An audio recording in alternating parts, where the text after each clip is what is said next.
Walter decided to start the stream and play the game. When he started the game, the first thing that he saw was "Please choose a screen and subtitle language." Hi guys, welcome back to another video. Today we're going to be playing the Stanley Parable Ultra Deluxe. I love this game. I've seen Markiplier play it. I think Dante did. I think maybe not all of it, but it's like Noodles play it. But I also saw Jacksepticeye play this game, and the only reason why I'm playing it now is because it finally went on the PlayStation Plus pass. It's only gonna be on here until like next month, so I'm just gonna try to beat this game. Have fun. Have you played the Stanley Parable before? Yes. I mean, I'm just kidding. I have never played the Stanley Parable before, but I've seen almost this full game, so basically yes. I'm just gonna say yes. Please adjust the slider until the computer is barely visible. Right there, but I'm just gonna have it right here, so you guys can see it. Please enter the current time. Okay. 4:58.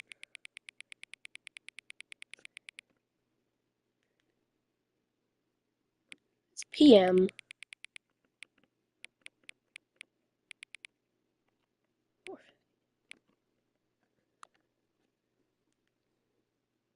Yeah. Note, accessibility settings can be accessed from the main menu. Okay. Here we go. I've also seen somebody play this. Oh man, that's crazy.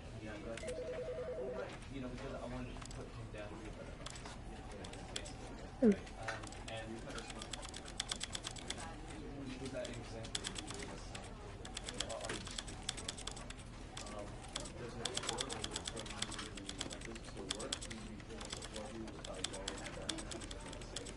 I'm just gonna put it at 75.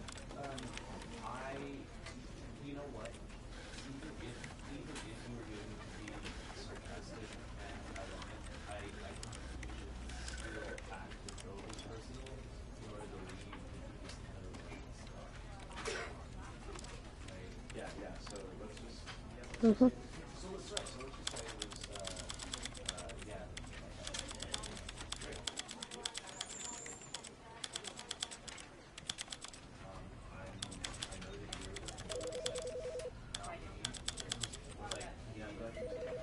Place 5.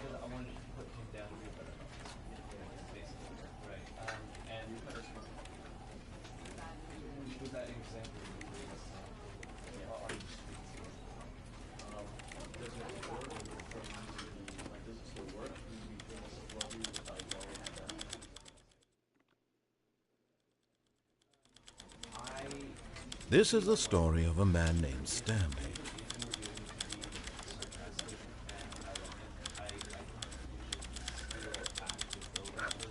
This is the story.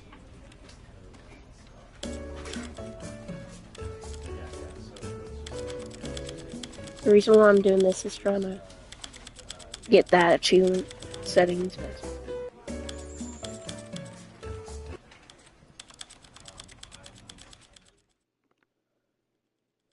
That's like.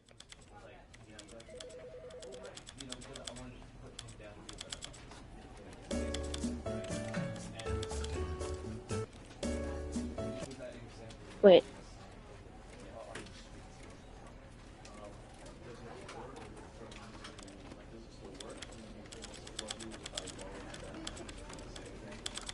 I'm just gonna put this at a nice 90%.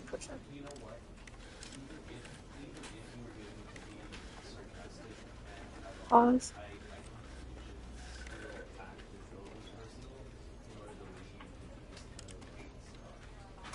Okay. Man, I didn't. It's fine. That's what I want. Okay, Ultra Deluxe now. Oh dang, I gotta. Okay. I don't care. The end is never the end, is never the end, is loading end. This is the story of a man named Stanley. Stanley worked for a company in a big building where he was employee number 427. Employee number 427's job was simple. He sat at his desk in room 427 and he pushed buttons on a keyboard. Orders came to him through a monitor on his desk, telling him what buttons to push, how long to push them, and in what order. This is what employee 427 did every day of every month of every year. And although others might have considered it soul-rending, Stanley relished every moment that the orders came in, as though he had been made exactly for this job. Yeah. And Stanley was happy. That's pretty sad. And then one day, something very peculiar little. happened. Something that he's would happy. forever change Stanley. Something he would never quite forget. He had been at his desk for nearly an hour when he realized that not one single order had arrived on the monitor for him to follow. That's No one had showed up to give him instructions, call a meeting, or even say hi. Never in all his years at the company had this happened, this complete isolation. Something was very clearly wrong. Shocked, frozen solid, Stanley found himself unable to move for the longest time. But as he came to his wits and regained his senses, he got up from his desk and stepped out of his office. yeah. Yes, I did. One second.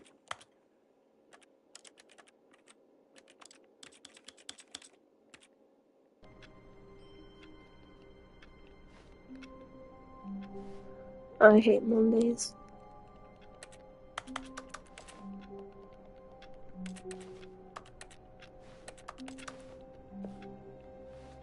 All of his co-workers were gone.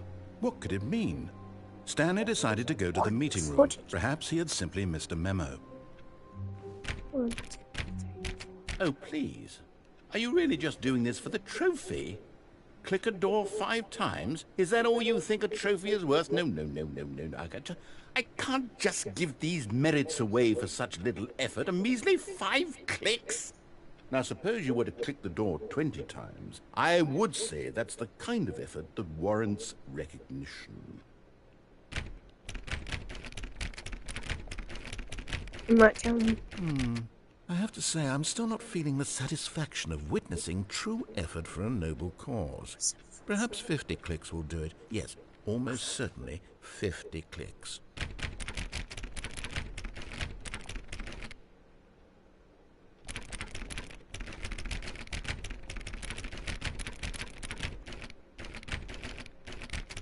No, I'm still not feeling it. I want this trophy to have meant something. It has to be a true reward This for is voice in valiant my effort. brain. I want to see some hustle, Stanley. I want to see commitment, a willingness to go all the way no matter the cost. Why don't you go put 20 clicks into door number 417? 417. 417. Where the heck is 417?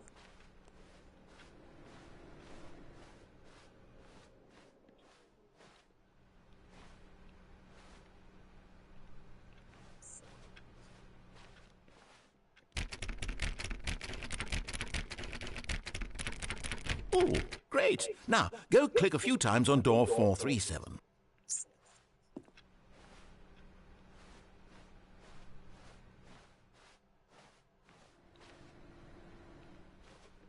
Excellent. I think we're getting somewhere. Now, door 415. Let's give it 10 clicks or so. 415.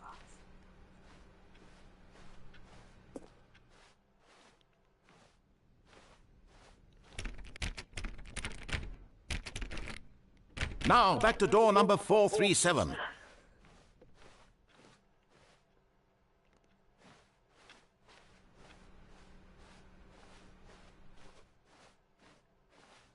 Let's see. How about you click on, well, I don't know, the copy machine?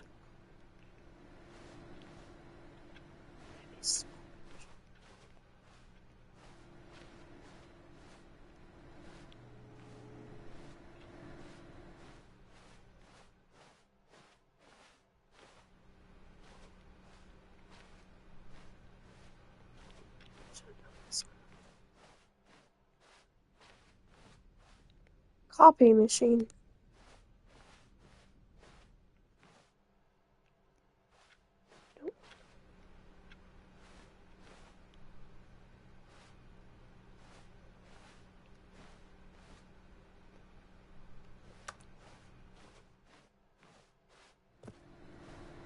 All right, back to room 417. I'm really feeling it now. I think we're getting somewhere.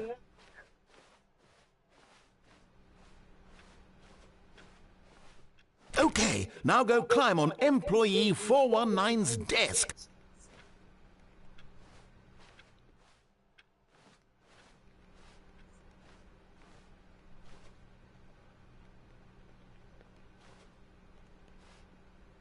Yes, this is great. You're putting it all on the line, Stanley. I like that. All right, let's keep it up. Go give me a few clicks on door 416. We've almost got it! Now the copy machine, do that one again!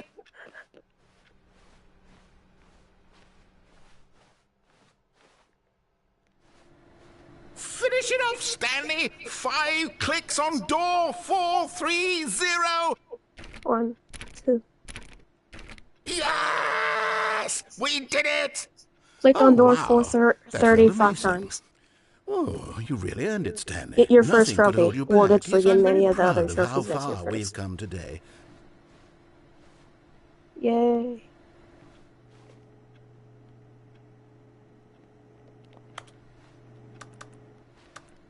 Oof.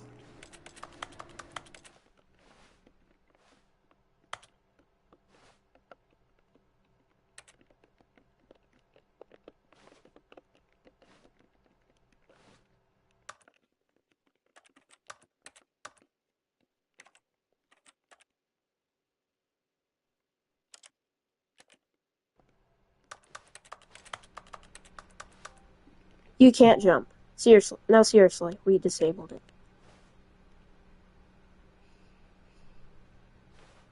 Be my Valentine.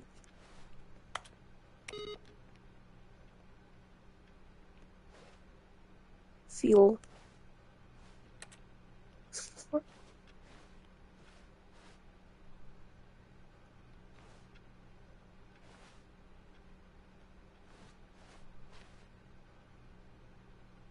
Stanley thought in his mind that something sinister was going on.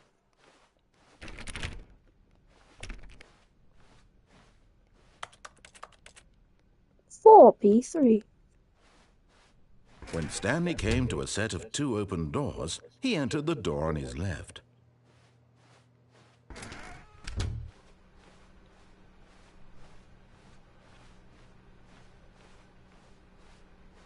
Yet there was not a single person here either. Feeling a wave of disbelief, Stanley decided to go up to his boss's office, hoping he might find an answer there. This box is too small. A bird.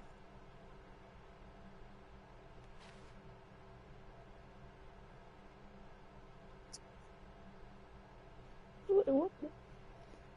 There's an achievement called Play for an entire day of Tuesday. Not cost efficient. Chris everything. Bring closet. Slides, shorts, and slides. Chris plus money. Right at which short?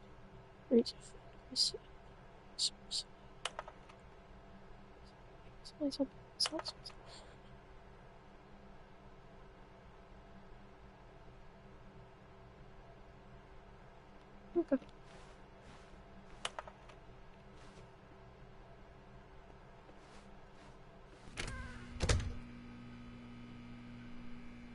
Nah, I'll do that.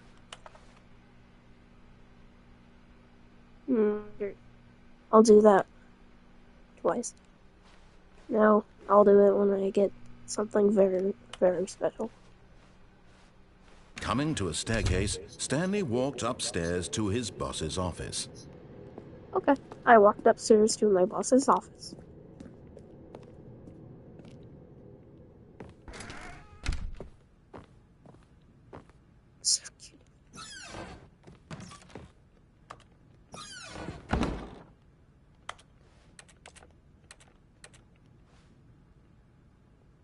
extreme mathematics.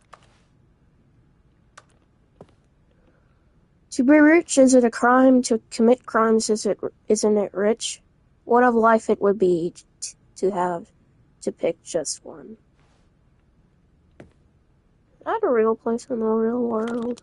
I don't know. I'm not from the real world. That's what some people would say. Some people would just say that I'm just a person from a game called the Stanley Parable, Ultra Deluxe. Yes, they've made 2 games about me, Stanley. Nice plant. Okay, just close that, because it's rude. Nah, keep that closed.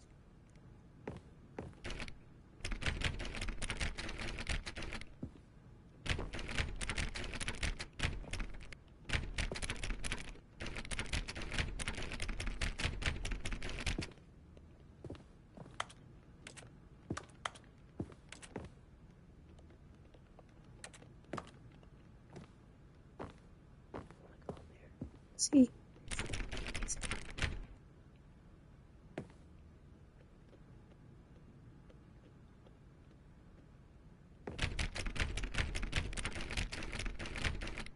Okay, I guess not.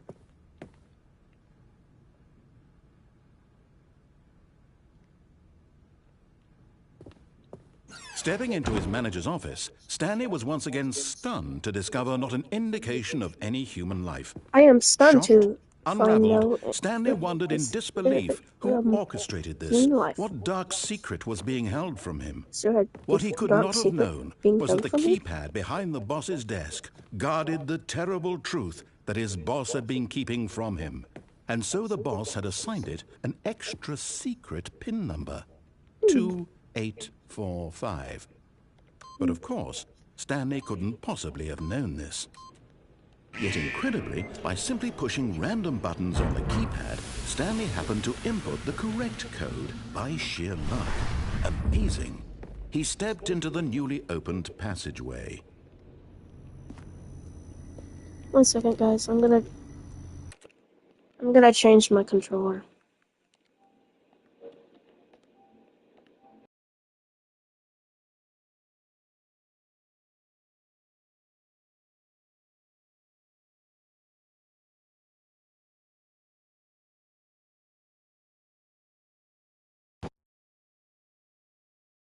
Back. I don't know if you can hear me or not, which you probably can. Okay.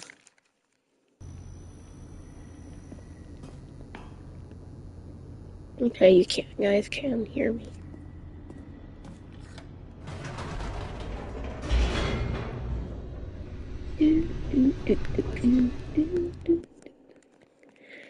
Loading. Descending deeper into the building, Stanley realized he felt a bit peculiar. It was a stirring of emotion in his I have chest, to as though he felt more free do to this think for big screen real himself, fast. to question the nature of his job.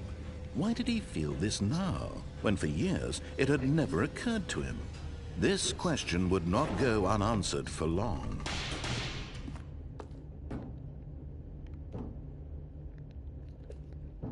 Stanley walked straight ahead through the large door that read Mind Control Facility. Escape? No, I don't want to do that. No, I want to stay here.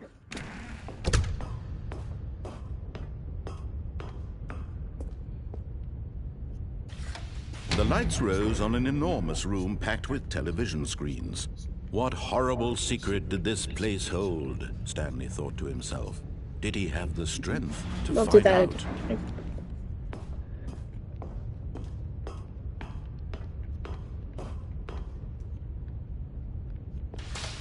Now the monitors jumped to life, their true nature revealed. Each bore the number of an employee in the building, Stanley's co-workers. The lives of so many individuals reduced to images on a screen, and Stanley, one of them, eternally monitored in this place where freedom meant nothing. 427. Fired. Oh man, I wanted to read more of those.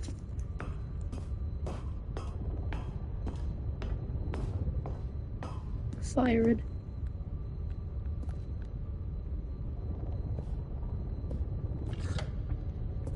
This mind control facility, it was too horrible to believe. It couldn't be true. Had Stanley really been under someone's control all this time? Was this the only reason he was happy with his boring job? That his emotions had been manipulated to accept it blindly? No, he refused to believe it. Pirate. He couldn't accept it. His own life in someone else's control? Never! It was unthinkable, wasn't it? Was it even possible? Had he truly spent his entire life utterly blind to the world? Blind to the world. But here was the proof, the heart of the operation. Controls labeled with emotions, happy or sad or content. Walking, eating, working, all of it monitored and commanded from this very place. And as the cold reality of his past began to sink in, Stanley decided that this machinery would never again exert its terrible power over another human life. For he This reminds me of would some kind of dismantle movie. the controls once and for all. I will dismantle the controls for once and for all. Doesn't that look like some kind of face from far away? Look at it. Doesn't it look like a face?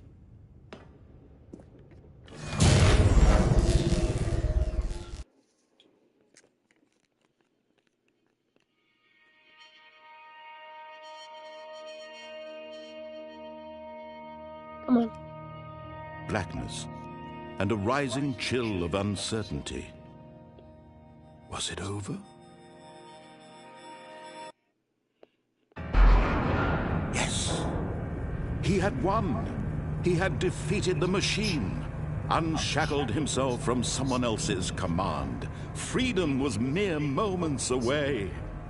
And yet, even as the immense door slowly opened, Stanley reflected on how many puzzles still lay unsolved.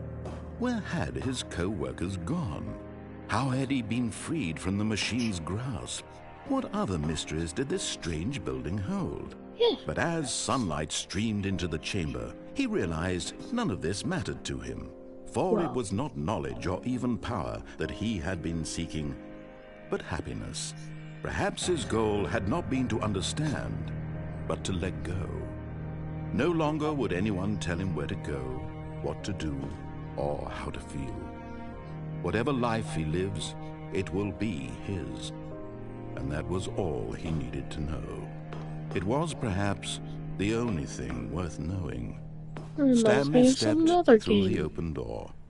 And you would use this portal gun. Just like this little screen right there. Oh, that's perfect. Stanley felt the cool breeze upon his skin, the feeling of liberation, the immense possibility of the new path before him. This was exactly the way, right now, that things were meant to happen. And Stanley was happy.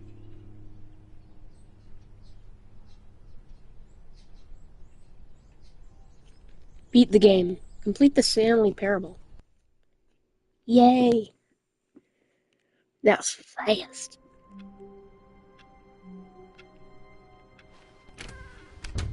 But Stanley simply couldn't handle the pressure.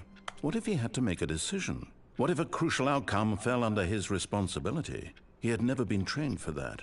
No. This couldn't go anywhere except badly. The thing to do now, Stanley thought to himself, is to wait. Nothing will hurt me. Nothing will break me. In here I can be happy forever. I will be happy. Stanley waited. Hours passed, then days. Had years gone by? He no longer had the ability to tell. But the one thing he knew for sure, beyond any doubt, was that if he waited long enough, the answers would come. Eventually, someday, they would arrive. Soon, very soon now, this will end. He will be spoken to. He will be told what to do. Now it's just a little bit closer. Now it's even closer. Here it comes.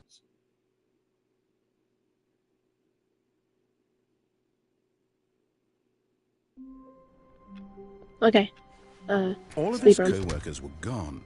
What could it mean? Stanley decided to go to the meeting room. Perhaps he had simply missed a memo. Perhaps I have simply missed a memo. When Stanley came to a set of 2 open doors, he entered the door on his left.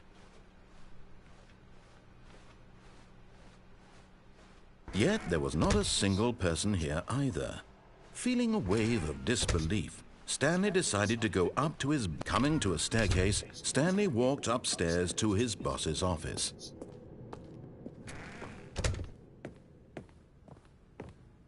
Stepping into his manager's office, Stanley was once again stunned to discover not an indication of any human life. What could... Stanley was in such a rush to get through the story as quickly as possible, he didn't even have a single minute to just let the narrator talk. That kind of anxiety isn't healthy, so he relaxed for a few moments with some calming New Age music.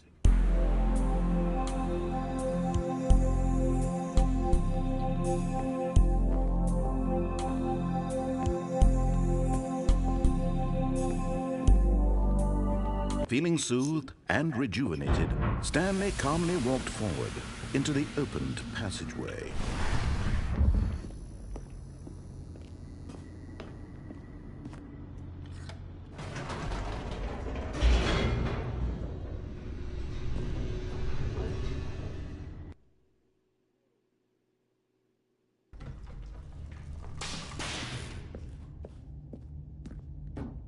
Stanley walked straight ahead through the large door that read Mind Control Facility.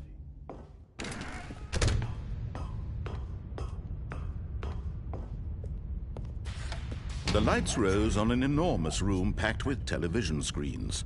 What horrible secret did this place hold? Stanley thought to himself. Did he have the strength to find out?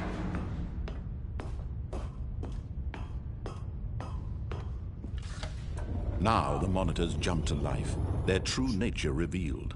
Each bore the number of an employee in the building, Stanley's co-workers. The lives of so many individuals reduced to images on a screen, and Stanley, one of them, eternally monitored in this place where freedom meant nothing. This mind control facility, it was too horrible to believe. It couldn't be true. Had Stanley really been under someone's control all this time? Was this the only reason he was happy with his boring job? That his emotions had been manipulated to accept it blindly? No, he refused to believe it. He couldn't accept it. His own life in someone else's control? Never! It was unthinkable, wasn't it? Was it even possible? Had he truly spent his entire life utterly blind to the world? But here was the proof, the heart of the operation. Controls labeled with emotions, happy or sad or content, walking, eating, working, all of it monitored and commanded from this very place. And as the cold reality of his past began to sink in, Stanley decided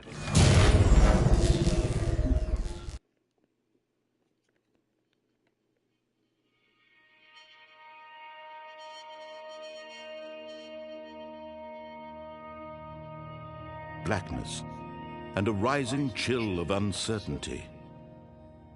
Was it over? Yes! He had won! He had defeated the machine, unshackled himself from someone else's command. Freedom was mere moments away. And yet, even as the immense door slowly opened, Stanley reflected on how many puzzles still lay unsolved. Yeah, I don't really care. Where had his co-workers gone? How had he been freed from the machine's grasp? What other mysteries did this strange building hold? But as sunlight streamed into the chamber, he realized none of this mattered to him. For it was not knowledge or even power that he had been seeking, but happiness. Perhaps his goal had not been to understand, but to let go. No longer would anyone tell him where to go, what to do, or how to feel. Whatever life he lives, it will be his. And that was all he needed to know. It was perhaps the only thing worth knowing. Stanley stepped through the open door. Stanley felt the cool breeze upon his skin, the feeling of liberation, the immense possibility of the new path before him. This was exactly the way, right now, that things were meant to happen. And Stanley was happy.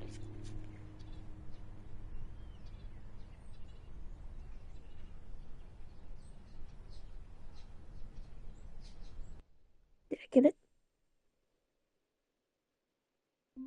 Oh man!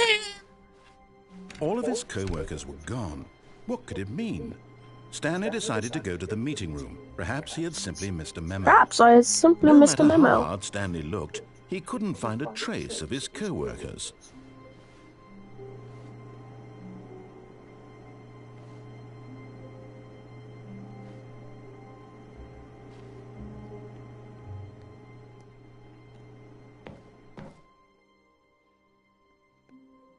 At first, Stanley assumed he'd broken the map, until he heard this narration and realized it was part of the game's design all along.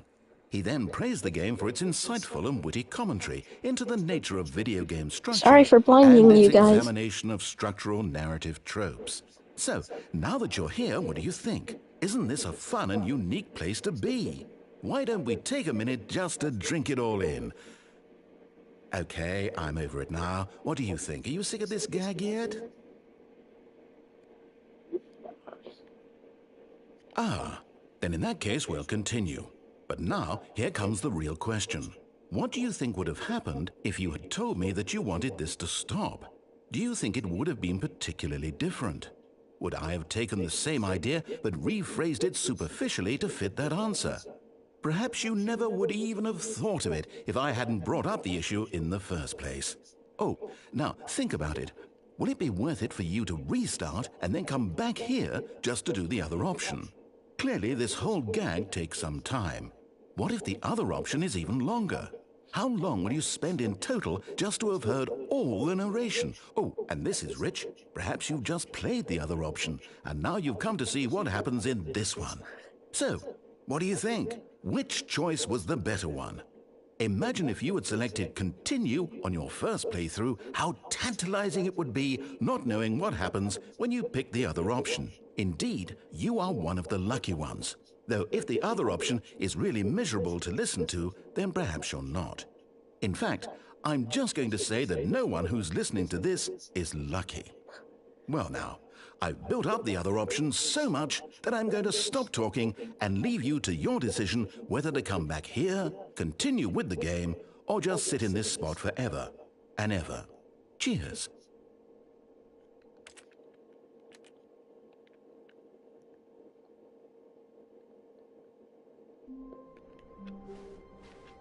All of his co-workers were gone. What could it mean? Stanley decided to go to the meeting room. Perhaps he had simply missed a memo. Perhaps I had simply No missed a matter memo. how hard Stanley looked, he couldn't find a trace of his co-workers.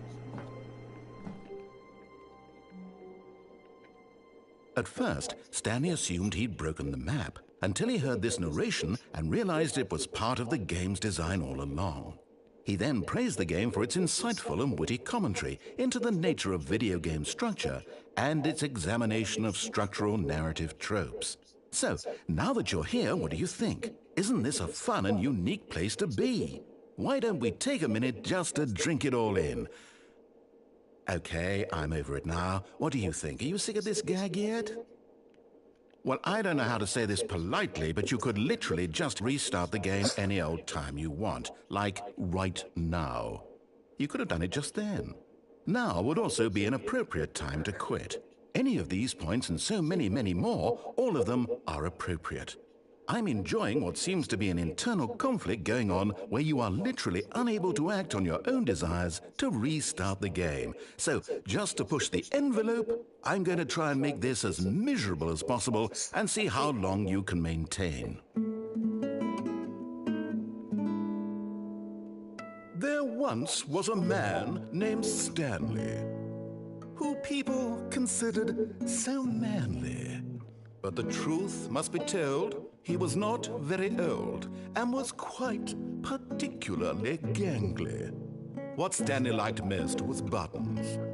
He pushed them like some kind of glutton. He did it all day in a meaningful way, but his brain had long ceased to function. Which is why he is in this parable and lives an existence quite terrible.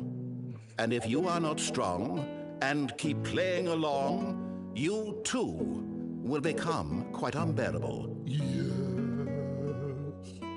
You too will become quite unbearable.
Okay, I'm sick of this. The other one was funnier. Just a step through this door, Stanley thought to himself, that's all I need. If I can make it through this door, I can make it through them all.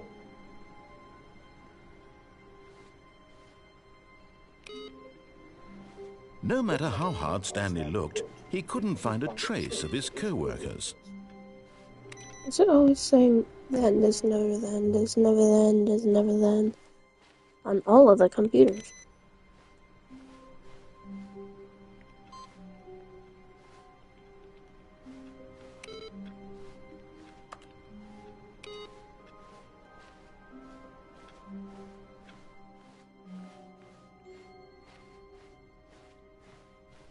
When Stanley came to a set of 2 open doors, he entered the door on his left. I just want to see one more thing.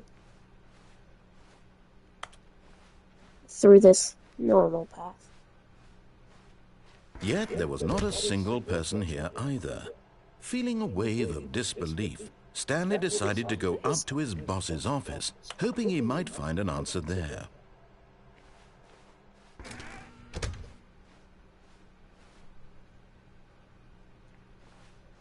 Coming to a staircase, Stanley walked upstairs to his boss's office.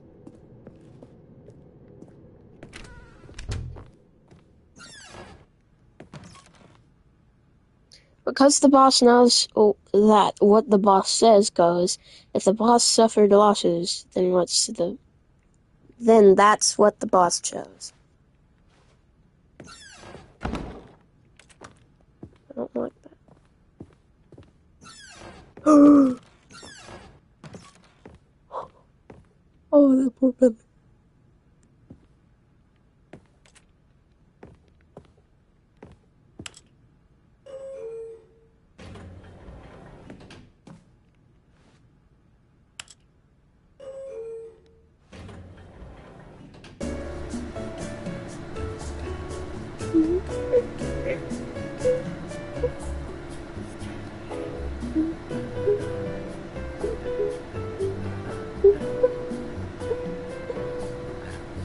All together now.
Did he say all together now?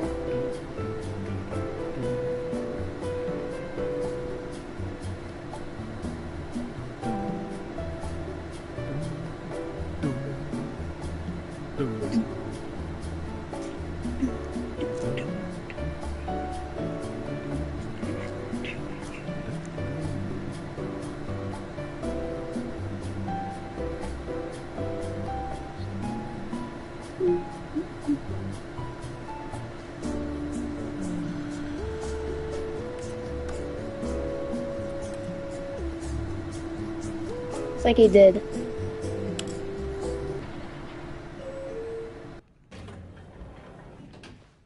Okay, that's all I wanted to see.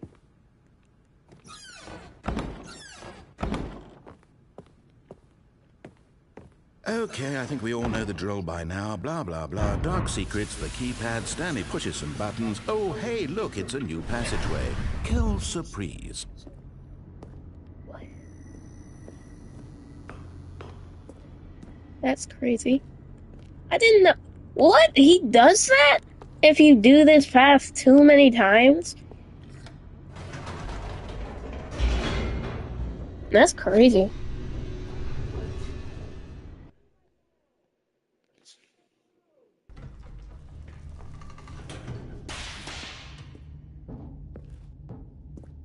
Stanley walked straight ahead through the large door that read Mind Control Facility.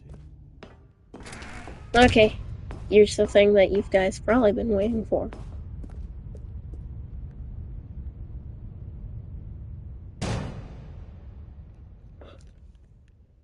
Aha! You've made it to the bottom of the Mind Control Facility. Welcome! You see, back when the Stanley Parable first launched in 2013, Oh, that's when I getting was to the born. bottom of the Well, that Mind year. Control Facility was a bug that we simply didn't catch during development. And you all sent us lots of photos of it on Twitter and acted very superior about it.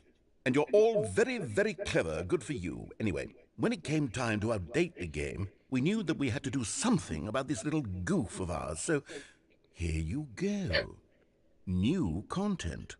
You can call it the bottom of the mind control room ending, if that enhances your perception of the value of these updates. Isn't that what you crave? New content? Always more content, more content, more. And That's I'm what here to you give it guys to say you. whenever I'm here I to don't make it make seem like we videos. really covered every nook and cranny of the game with secrets and Easter eggs.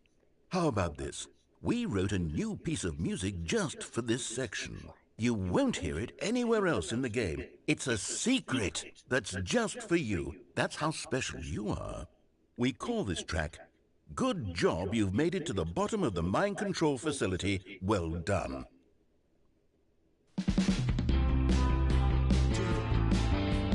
Good job, you did it.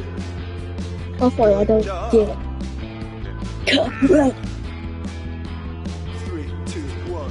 Good job, you made it to the bottom of the mind control facility. You jumped on the catwalk. You should have been careful. You should have been careful. It used to be a bug, but now it's an ending. Now it's an ending.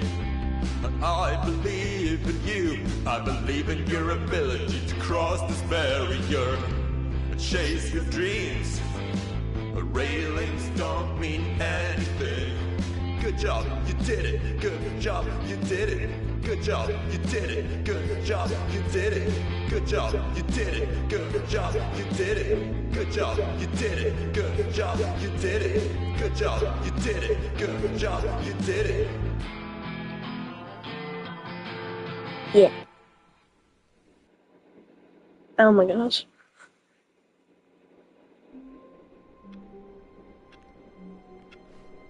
What?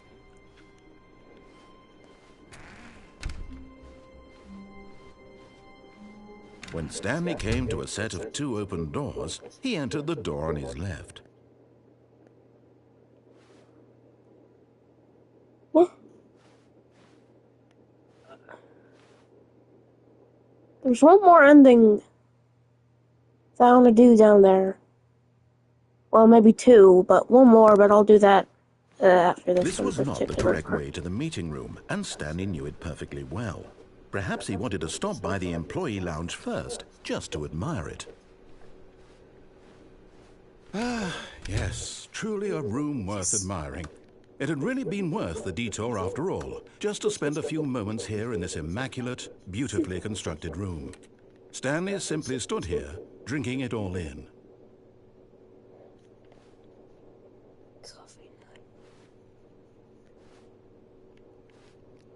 Yes, really, really worth it being here in the room. A room so utterly captivating that even though all your co-workers have mysteriously vanished, here you sit looking at these chairs and some paintings. Really worth I it. think this is an ending if you just stay here for too long. But eager to get back to business, Stanley took the first open door on his left. No. Stanley was so bad at following directions, it's incredible he wasn't fired years ago. How dare you?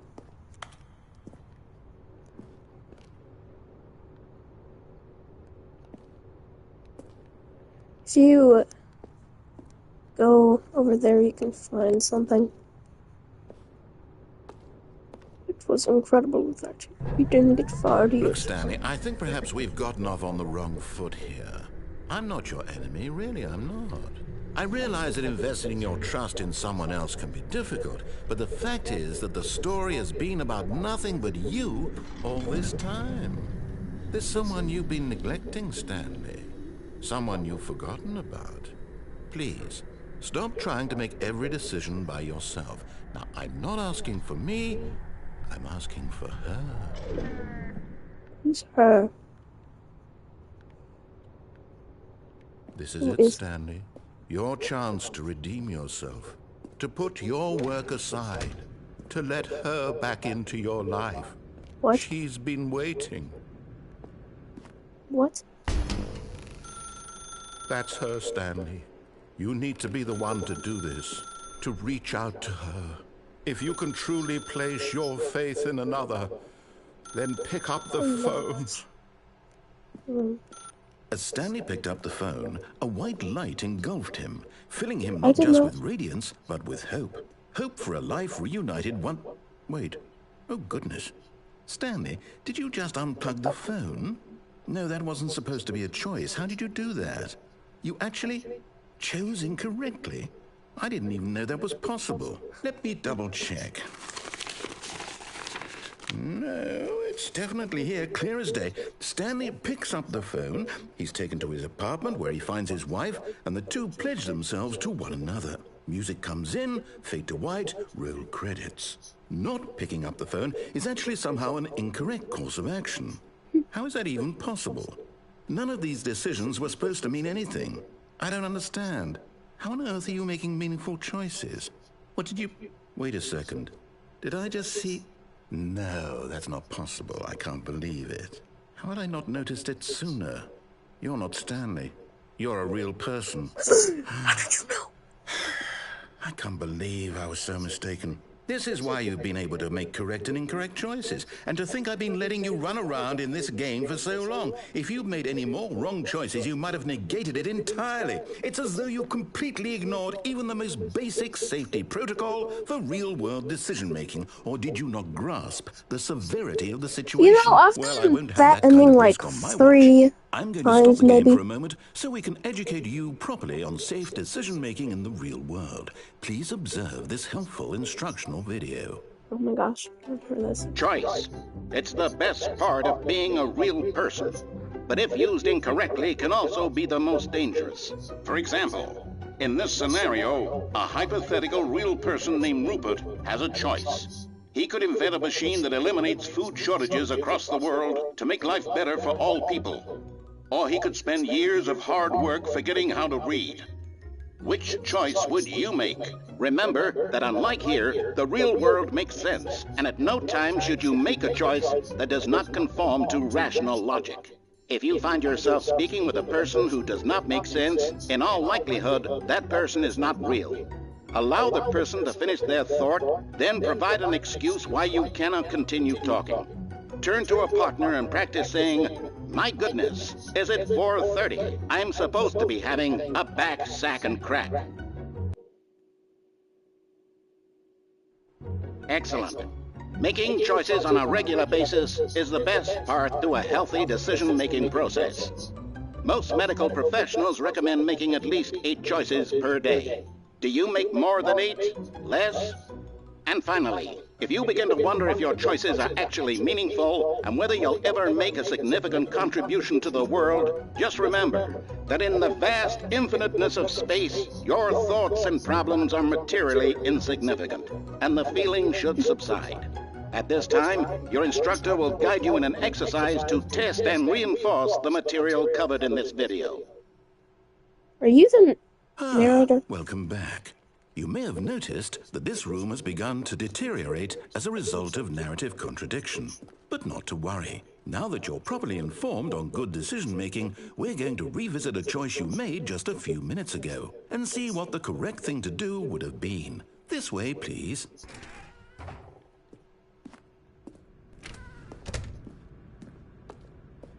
What?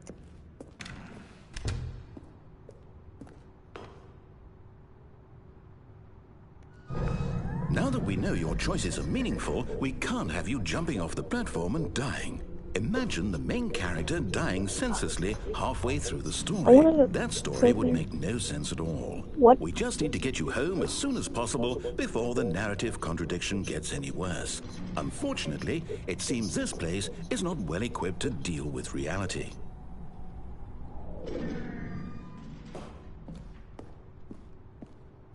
Okay.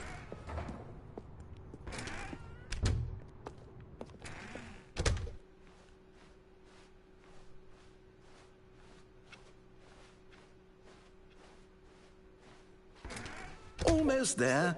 You'll take the door on the left, back to the correct ending, the story will have resolution once again, and you'll be home free in the real world. Now remember, all you need to do is behave exactly as Stanley would.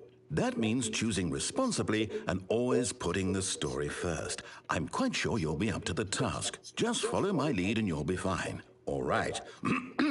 When Stanley came to a set of 2 open doors, he entered the door on his left.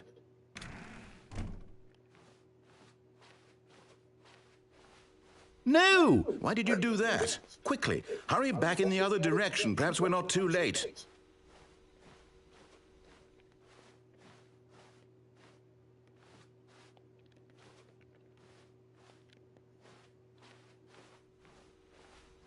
Oh, wait, I know what I'm...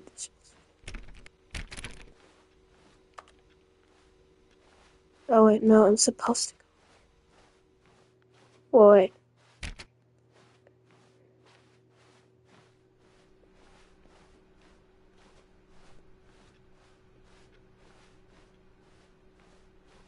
Oh, it's ruined. I can't believe, after everything we talked about, that my story, you've destroyed my work. Why? For what? What did you get out of that? What did you think was so special about seeing the game undone, left here like so much garbage? It's worthless now. And what am I supposed to do? Even if there were a way to continue, would it be worth it? To know that my story is now incorrect? How can I go back to that? I can't erase that knowledge. I'll have to live with it forever, reliving its impossibility forever. I couldn't live that way. Is it better to shut the game down entirely? To willingly destroy all of my work? I don't know. What's the answer? What do I do? What do I do? I'm trying my best. No, I have to. I have to shut the game Oh, down. no, I have to. I have to. What? That scared me.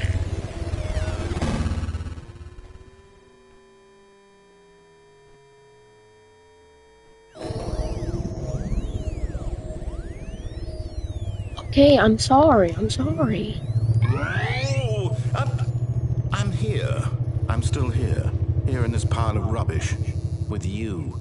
You, who thought you were so clever. Now look where we are.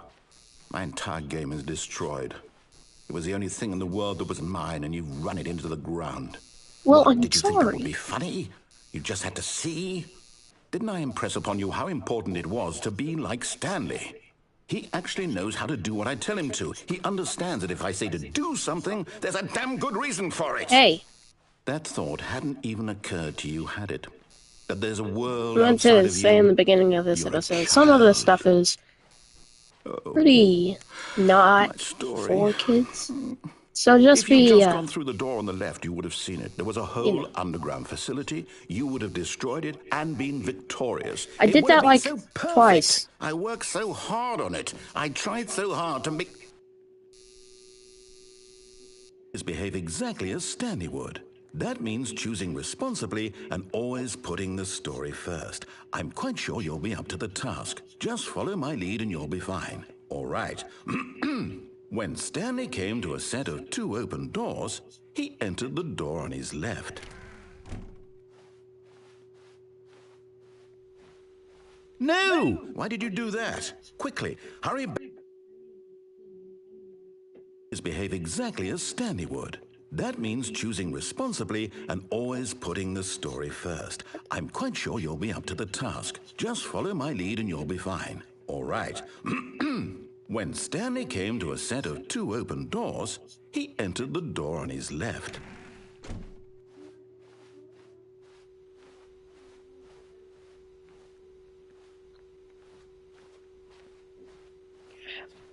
No! Why did you do that? Quickly, hurry back. Behave exactly as Stanley would.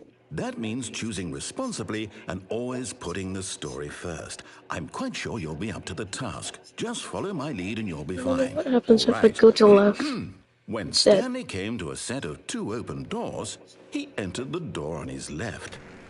Fine, I'll go to my left.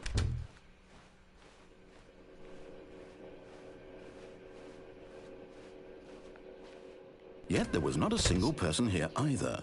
Feeling a wave of disbelief, Stanley decided to go up to his boss's office, hoping he might find an answer there. Coming to a staircase, Stanley walked upstairs to his boss's office. Weird.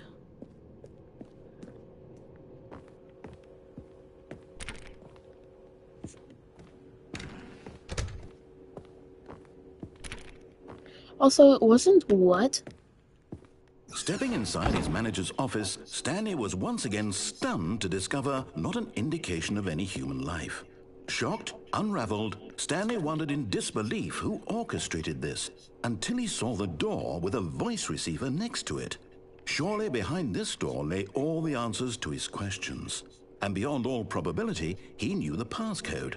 He had seen it on his boss's computer just last week. Night Shark 115. Was this the code to open the door? Would it still work? There was only one way to find out. Stanley had been trained never to speak up, but now he would draw from within himself the courage to face the unknown. He drew a sharp breath and then spoke the code. Night Shark 115. Shark 115. Stanley spoke the code. Night Shark 115. He spoke it into the receiver, right there on the wall. Night Shark 115. Night Shark 115. Night Shark 115. Night Shark I'm sorry, 115. is there a problem? You didn't mishear me, did you? Please speak the code into the receiver. Otherwise, we can't get on with the story. This is a crucial step. Night Shark 115. Night Shark 115. Night Shark 115. Okay, fine. You're not going to do it. But you know what?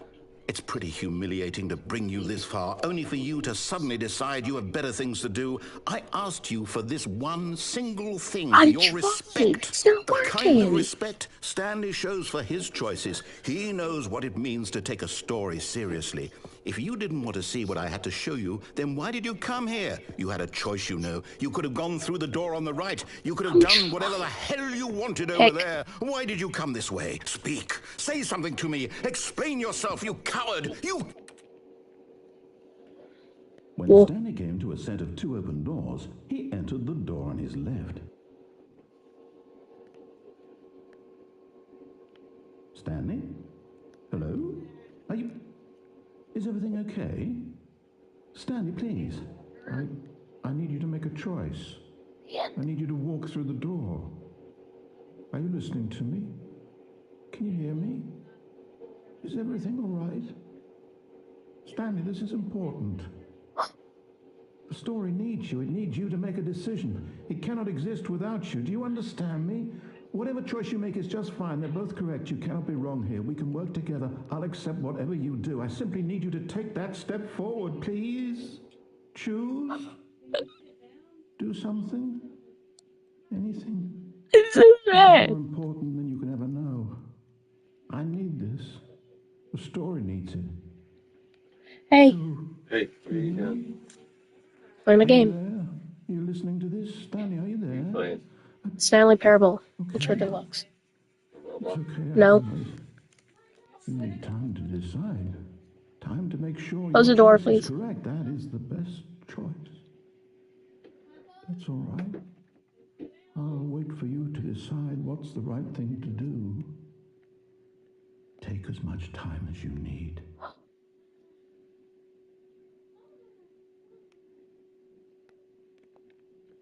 Did he look up at me?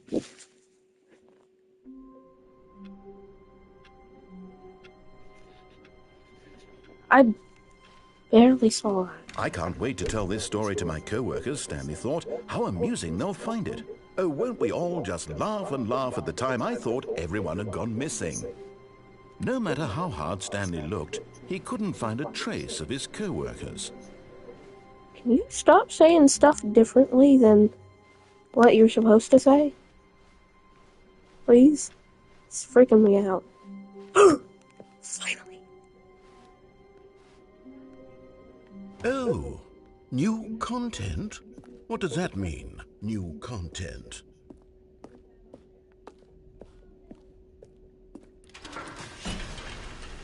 Finally. The end is never the end, is never loading, the end is never the end.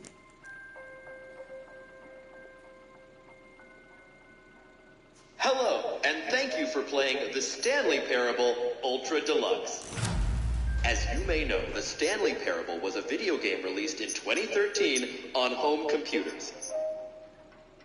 After receiving critical and commercial success, it was expanded upon in 2022 with the Stanley Parable Ultra Deluxe, a reimagining of the game for consoles and home computers.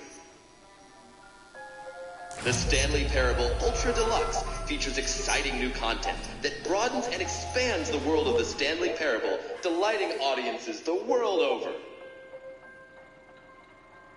Please, step inside and see what thrilling new adventures await in the Stanley Parable Ultra Deluxe. Oh, well, this sounds delightful. I'm very excited to see the thrilling new Ultra Deluxe content. Okay, I don't trust it though. Okay, so far it's an elevator. Nothing special yet, but I'm sure it's just the beginning of a mesmerizing adventure.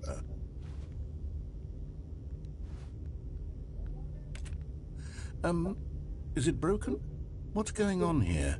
Should we be moving somewhere or... Oh, there we go. All right, finally, at long last, it's on to the new content. I've never been more ready. Let's do it.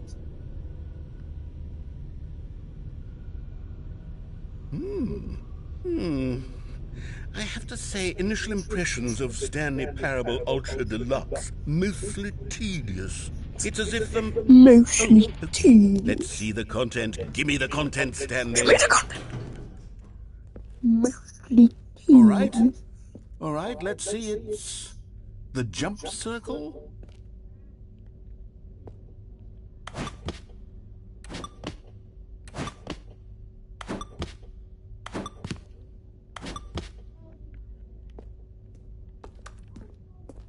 Is that it? Surely that's not all the new content. There has to be something else, right? Goodness. Another elevator. Stanley, I have to say, initial impressions of this game are not positive. It's just elevators and jumping. Is this what passes for exciting new content? If this is new content, then I could just read you the whole dictionary. There's 20 hours of new content right there. Hell, I could count to 30 trillion. You could put that on the box. The Stanley Parable Ultra Deluxe, now with over 1,000 hours of new content. And oh wait, there's more. Very good. Yes. I knew there had to be something else. Let's see it. I'm ready for whatever it is. Hey, Mom. Whatever. Thank you for enjoying the That's new it? content. Oh, you've got to be kidding me. You see, Stanley?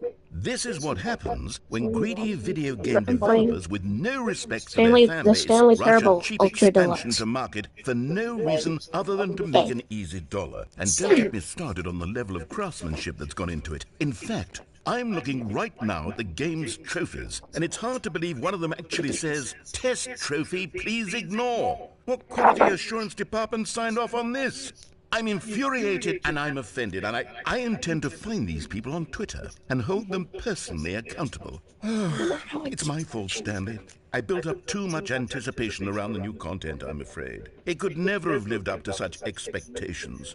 If you're still with me, why don't we just reset the game, and we'll try to get back to what the Stanley Parable is really about. No frills, no gimmicks.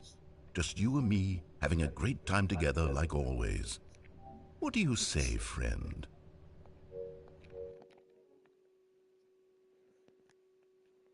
Sure.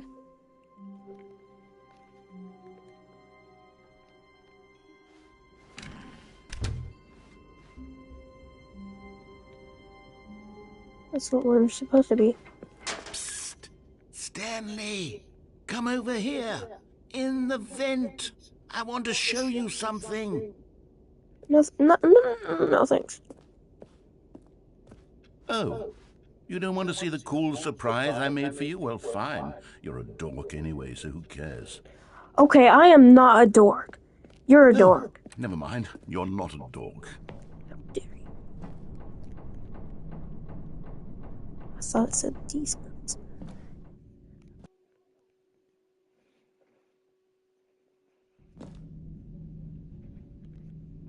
Okay, you remember how cheap and unsatisfying the new Ultra Deluxe content turned out to be? Well, it got me thinking about the past, and how much better the Stanley Parable used to be.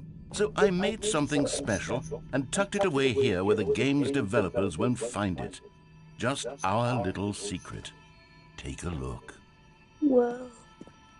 I call it the Memory Zone.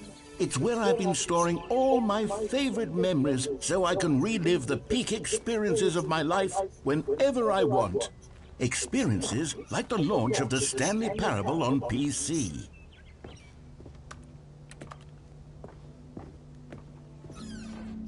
You see, Stanley, doesn't the Memory Zone remind you of how wonderful Stanley Parable was before it was sullied with a cheap PlayStation port? Remember back in October of 2013, when the game originally launched? Back then, video games had integrity. Back then, it all meant something. Oh, the waste.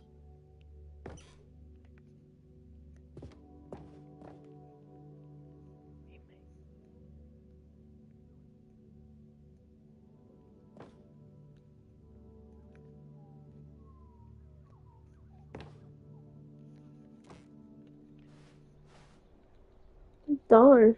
Like their first dollar?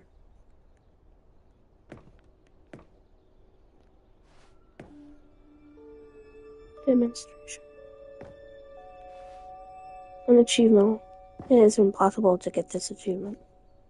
Go at side. Don't play that for 5 years. Yeah, now I gotta wait 10 years. I'll be 21 when I get that achievement on here. And I probably won't even have this game by then. I can't look at that. Not yet. In loving memory. Little Stanley. Oh, that's so sad.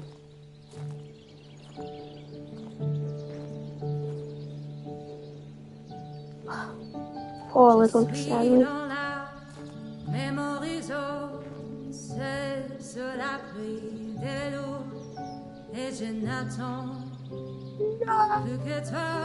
I had two hamsters. And over here is where I keep reviews of the Stanley Parable. Like this stunning triumph of games journalism, 10 out of 10 from Destructoid.com. James Stephanie Sterling writes, and I quote, "Where so many games that aspire to be more than games end up less than any form of art, Stanley Parable strives and then succeeds to be every game ever created." Did you hear that, Stanley? Every game ever created. That's how grand and all-encompassing the original Stanley Parable was. It was literally every game ever created. It was Skyrim, it was Persona 3, it was all of them, and now it's nothing. I played It's no Skyrim games at once. all. It isn't even Not the that Stanley long. Parable anymore. Yeah. It's just a husk now. A lifeless husk with an hour of new elevator content.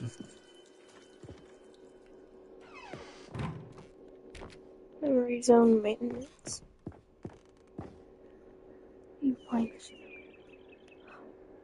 I remember those. Person of the year.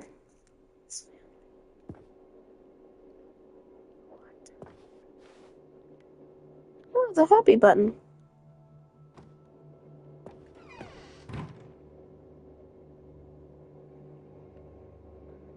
$29.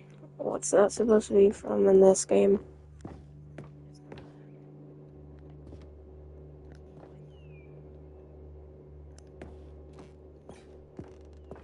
Here's another moving passage, this time from GameSpot.com. The Games. Stanley Parable is both a richly stimulating commentary on the nature of choice in games, and one that offers some of the most enjoyable, surprising, and rewarding choices I've ever been confronted with in a game. 9 out of 10. Don't you get it, Stanley? The game was perfect.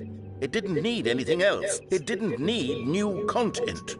All they had to do was transport it in pristine condition along to the PlayStation, boom, done. And they couldn't even do that. Couldn't resist the urge to go meddling with a beloved franchise. Well,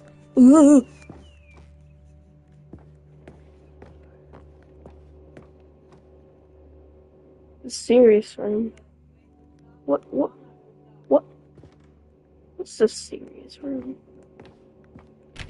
I feel like I've seen that. Seen someone go in These there. were simpler times, Stanley. But I wouldn't give to go back to have it all over again. Wait, hang on. I don't recall this part of the memory zone before. What's this? What's down here? Oh no, oh God, no, Stanley. It's a collection of reviews from Pressurized Gas, the extremely popular online storefront for computer games. I haven't looked at these in years.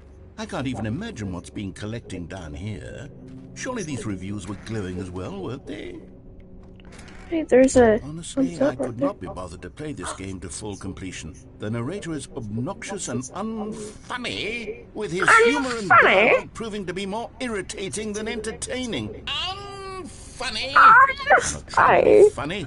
I'm trying to make a serious work of art. I suppose I could write up a handful of gags to insert into the Stanley Parable, but the game is already such a densely layered web of profound philosophical insights. I think it's supposed to be Steam Have the room to stick them. on the computer instead of pressurized gas. Whatever that is. It's supposed to be Steam reviews.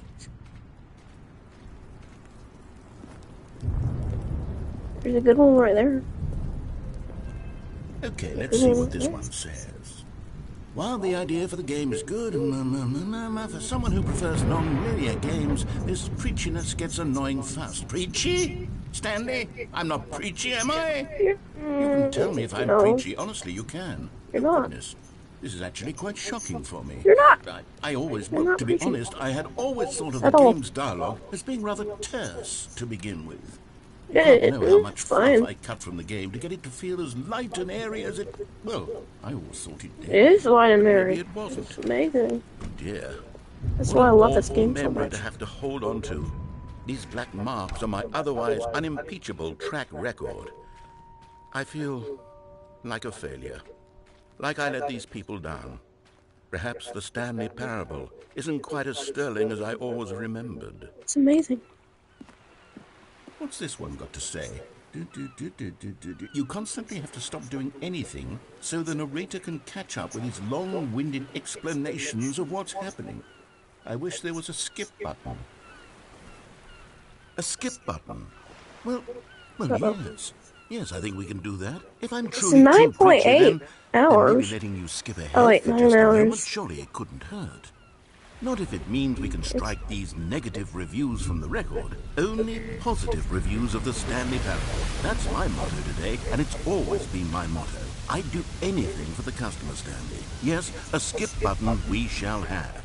I don't like talking to you. You entertain me. Okay, I'll see the skip button.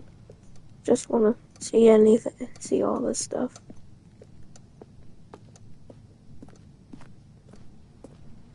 And here it is. Go ahead and give it a shot. I'll pop you forward in time so that the second my incessant droning starts to bore you, with just the push of a button, you'll have zipped right past it. It's what the players have been asking for, and I'm very proud to have delivered.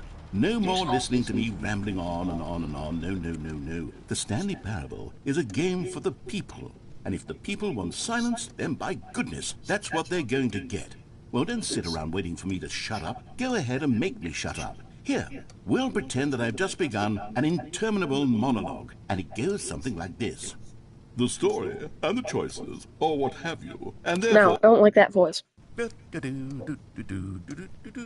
Oh, you're back, you see. You were only frozen in time for a few minutes, but it was plenty of time for me to deliver a long, rambling monologue full of unnecessary verbal flourishes and lengthy ruminations on the nature of choice in video games. Of course, I happen to believe it was perhaps one of my more profound such ruminations. Not that, of course, you need a description of it, but if I had to describe it, I'd say it was perhaps less of a rumination and more... Okay, I'm getting tired of you just talking. Well there, sport. You really did catch me rambling on a bit, Yeah, didn't you? you But did. that's the power of the button. Yeah. The minute I start to go off on a thoughtless display of self-absorption, it's right at your fingertips to go poof, and it's all over. I can't wait to see what Cookie 9 will say about this, and whether they'll edit the rating of their pressurized gas review, or at least change some of the wording, perhaps.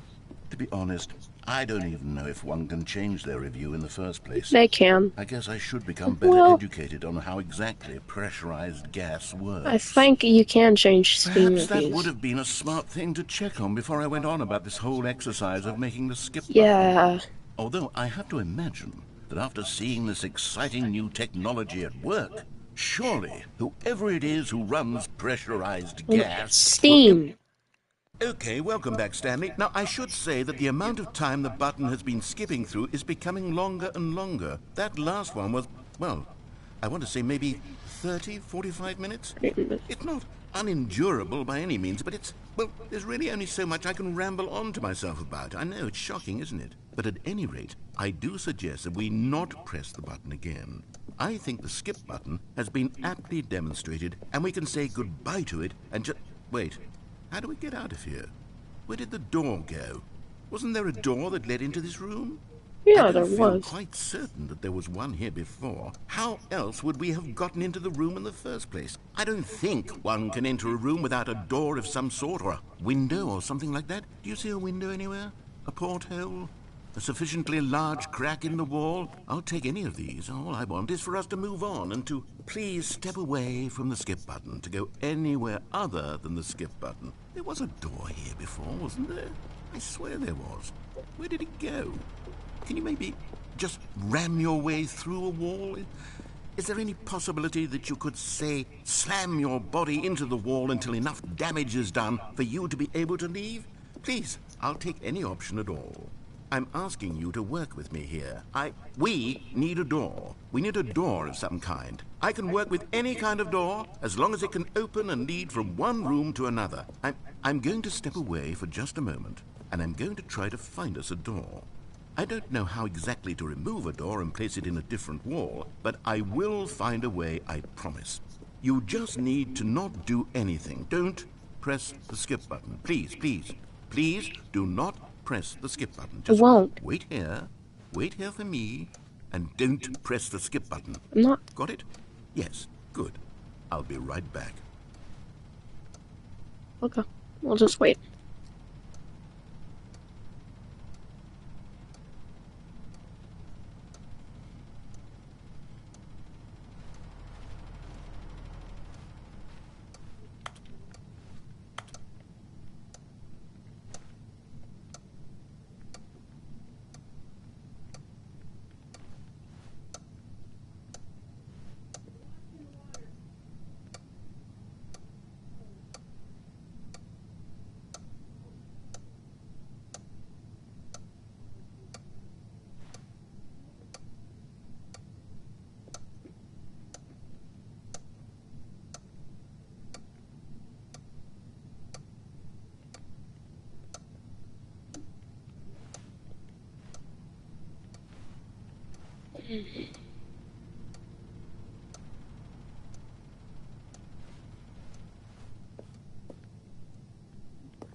I'm pressing the skip button.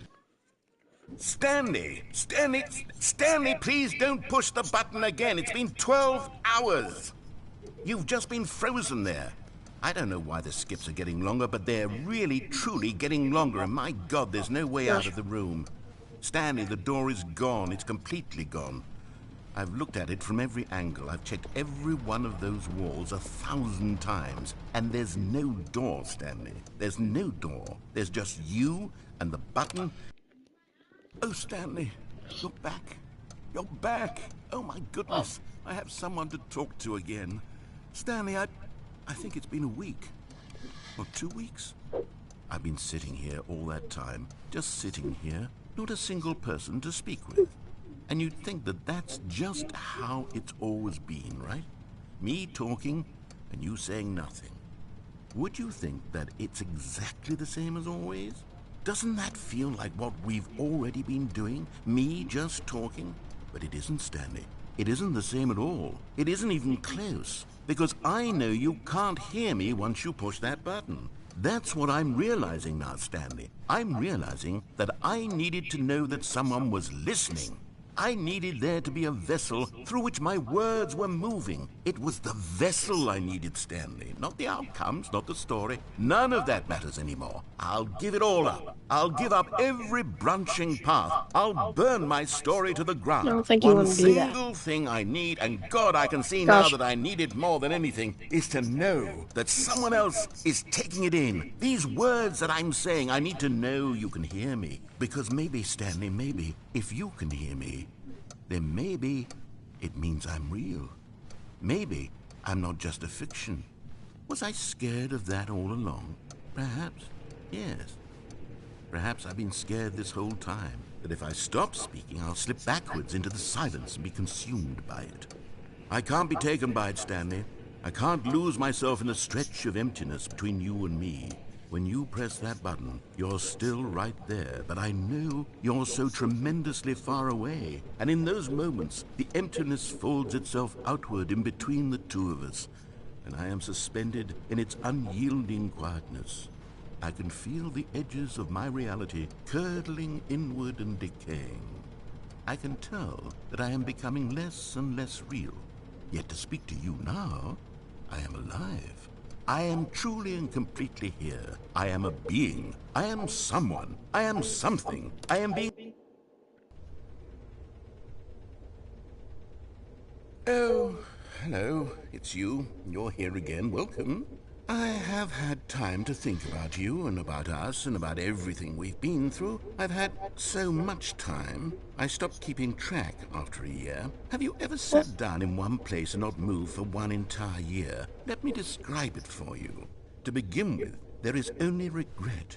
There is only the turning wheel of missed opportunities. I felt nothing at all but regret for the longest time, Stanley. Days, months, I lost it all in a blur of the deepest longing to undo the past. And when that feeling had begun to subside, what took its place is what I can only describe as the collapse of every moment I have ever experienced my entire life. All of them collapsed down into a single instant. In that instant, I could see myself clearly, calmly, with a collected heart. It was an impossibly rich wellspring of both delight and disgust simultaneously. I was consumed by it. I could do nothing but wallow in it for what felt like an eternity, for what I now know was far less. You see, it was a revelation for me. It was unlike anything I had ever known. It was a space without consequence, without action or outcome. It was divorced entirely from the question of free will that you and I have squabbled over for so long. There could be no one ending, no singular outcome of events, not if all events existed in the same moment. And I felt freed. I felt unburdened by the need to manifest a particular outcome into being. I saw that I could allow myself to exist along all timelines, and that each of them was simply a strand in the web of my being. It was incredible. The spaciousness, the equanimity of the moment, both singular and infinite. For the longest time, this was my experience. And then, this moment passed, and the most unyielding fear I have ever known crept into my mind. And it is this sensation that I have been experiencing now for longer than I could have ever expected was possible. I have been waiting for you. Not that you might save me or do something to fix it, but merely to state for you the plain fact of this manner of existence. I wish you to feel afraid as I do, that perhaps one day this state of mind will consume you as well. Perhaps you will somehow, in some way, have to live as I do now, and I wish for you to know how excruciating it is, and for you to be in true terror of its eventual arrival. If I can only do this, only this one thing, perhaps it will bring me the smallest moment of peace in the darkness.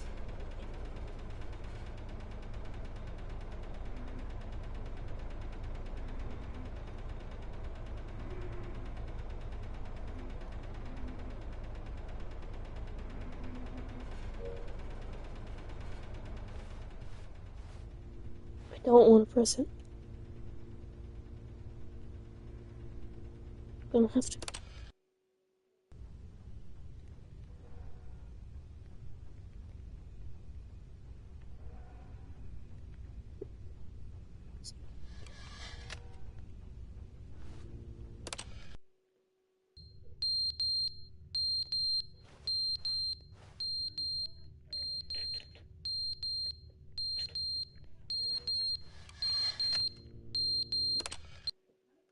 But they didn't understand the game was never meant to be funny. It was meant to have a point. It was meant to speak to the human condition. But where are the jokes? Where are the jokes? They bemoaned, they screamed, they gnashed their teeth and said, entertain us. It was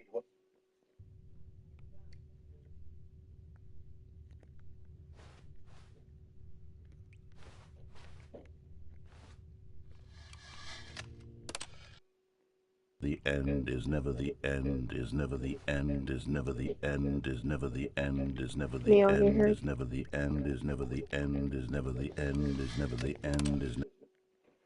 I don't like that.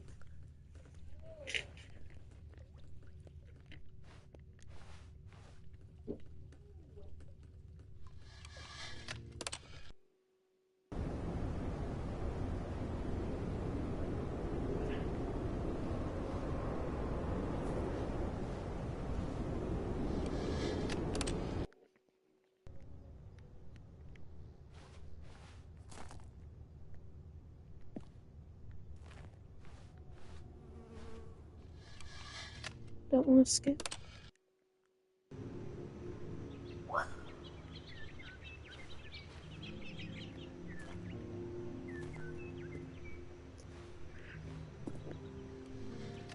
It's a good thing I just. Oh my.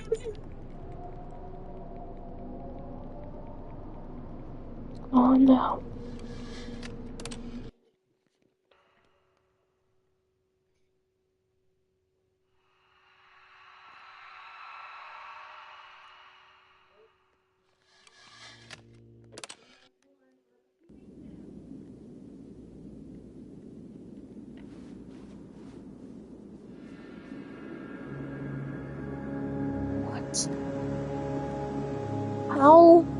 long have I been sitting there?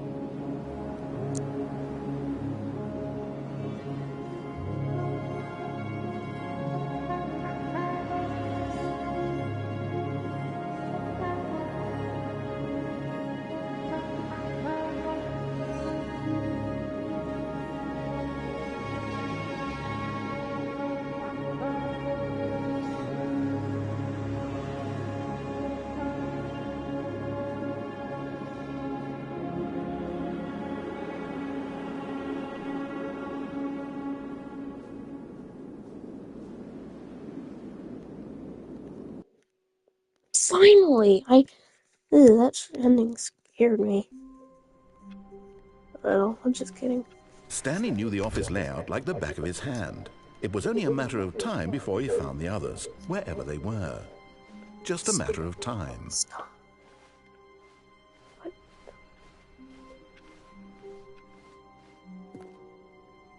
New content? I love new Oh, good. content. You noticed my sign. Yes, I have something very exciting to show you. I love content. Then is not then is never then is loading. Thanks for skipping that. You see, Stanley, I've been reflecting on the Stanley Parable and about how roundly disappointing this ultra deluxe version has turned out to be.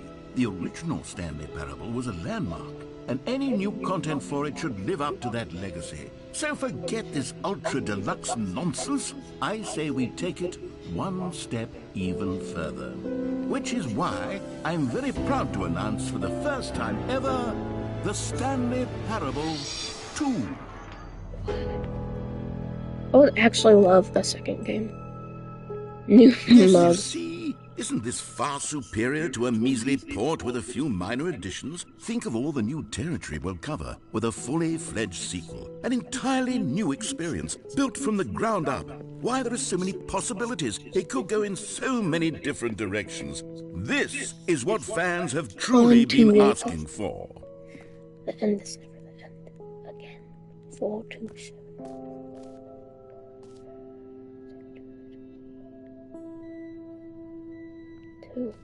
Calling it the Stanley Parable 2 is just so much catchier than Ultra Deluxe, don't you think?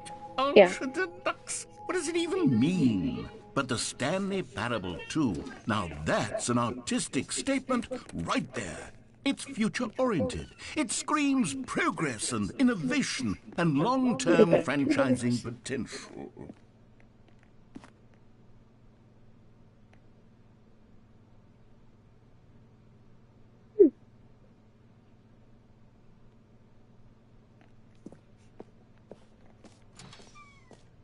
Now, to be clear, I haven't quite nailed down what exactly the Stanley Parable 2 is going to be, but let's take a look at some of the features I've been developing for it. I figure that if I can loosely organize a handful of interesting concepts, that surely the game will sort of naturally spring up around them. It'll all work itself out. Game development is much more of a fuzzy magic than anything scientific or logical, really.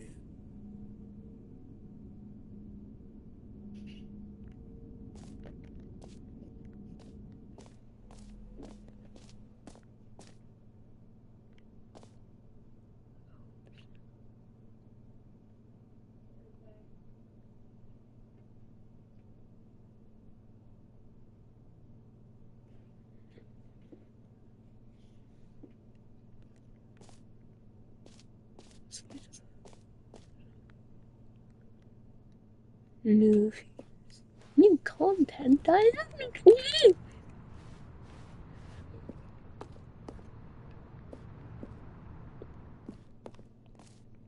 Stanley Parable. Here we are. Go on. Try out some of the new features. Merch. Don't scan that code. That's probably actually merch. That's cool, though. Love that. Please, no screenshots. Okay, I'll be honest, I haven't yet decided on this one.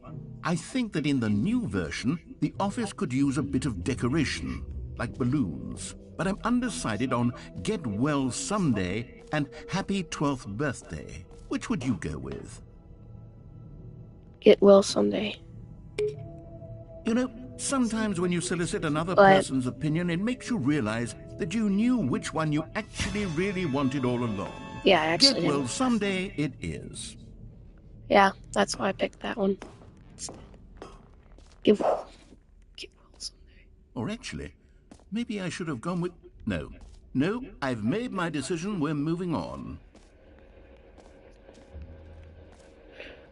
Free new plus easy trophy?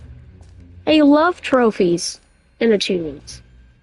The reason why it says trophy is because I can't believe it's that simple. It's because I'm on the PlayStation.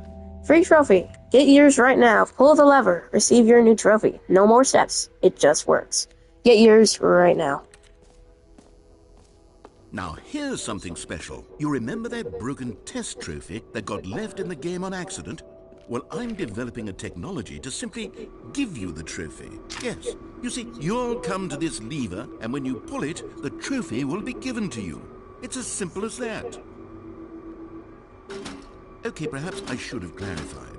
This is technology that will exist.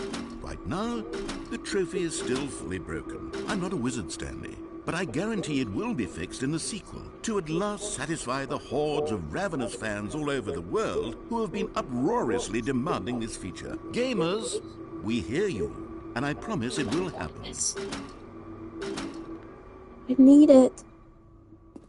Man, I forgot how to actually get that. I'm gonna watch the Stanley Parable Ultra Deluxe by Jacksepticeye because I don't think Mark Blar shows What the whole else? thing. What other exhibits haven't we seen yet? I'm gonna go to that next. After this. You know what, Stanley? I actually think the jump circle was a pretty good idea. I'd like to hang on to that for the sequel.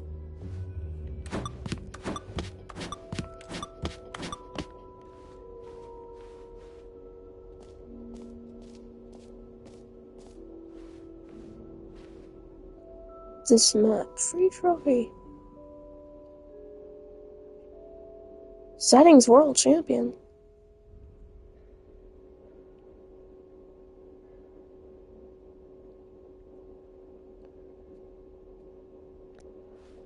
Hashtag. Where's hashtag? Okay. Hashtag.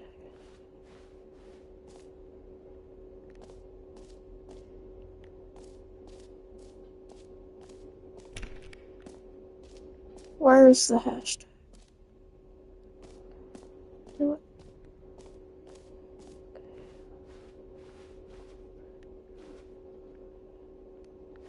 Okay, merch. Merch, it should be. Oh, there's that thing.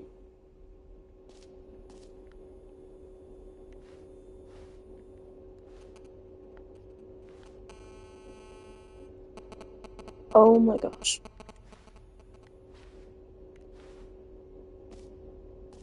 What's this? An epilogue would be fun, wouldn't it, Stanley? Yes, it will go at the end of the, well, we'll figure that out later.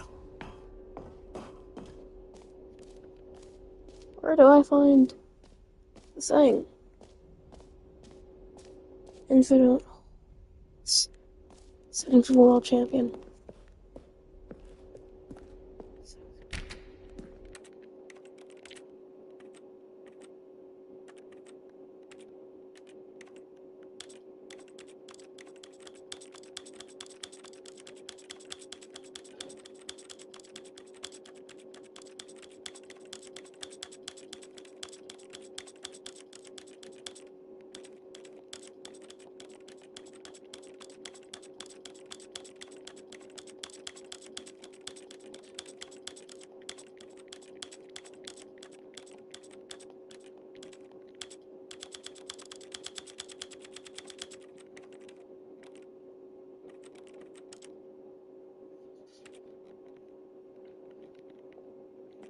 And One day I'm gonna find out how to do that.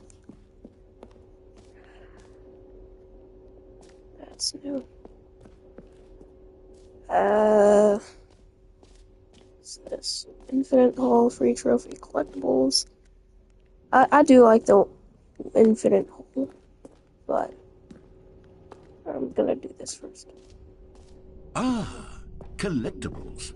Now it's a real video game. In the Stanley Parable 2, you'll run around gathering up these miniature Stanley figurines. And what's truly innovative is that there will be no reward for collecting all of them. I don't want to stifle the intrinsic joy of watching a number go up. You simply collect all of them, and then you move the hell on with your unremarkable life.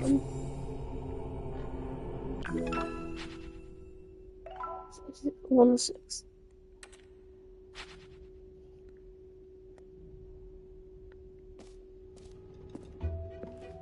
God, it really is the worst when you collect everything in a video game and then they give you a big fancy reward for it. Absolutely tragic.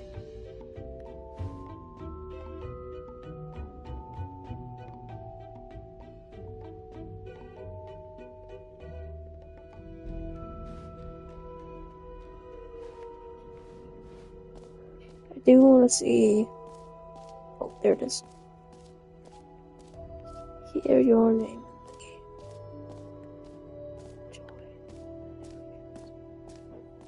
For the Stanley Parable 2, I asked myself, what do players really want?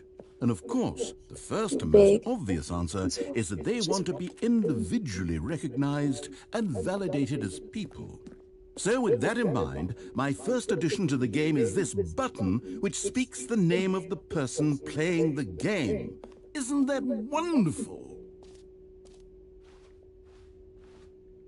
Jim.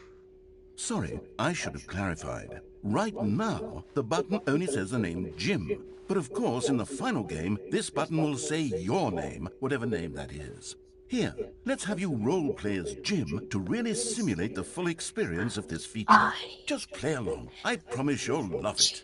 Okay, here we go. Let's take a deep breath, clear your mind, forget whoever you are, and simply become a person named Jim. I want you to imagine yourself living as Jim, sleeping and waking as Jim, falling in love and being heartbroken as Jim, seizing all of the world's possibilities as Jim, and as Jim watching your dreams crumble into dust. Do you feel it deeply? Are you really, truly Jim right now? If so, then please step forward and press the button. Jim. Oh, Yes, you see! he said my What a name. thrill! What a rush! That was you! The button described you. Do it again, do it again. Jim. It hits even harder the second time. If this were the only new feature in the Stanley Parable 2, it would still be worth the money. Let's take a break from the Jim button. I'm too emotionally drained from all of this personal validation. Whoa there, cowboy. Sometimes a person can be too much Jim. I'm putting the Jim button away. Otherwise, soon you'll start to lose all sense of who you actually are. Jim. Aw, man. Jim. What? Whatever that says. You guys have to go see that. I'm not gonna look at that. Jim. A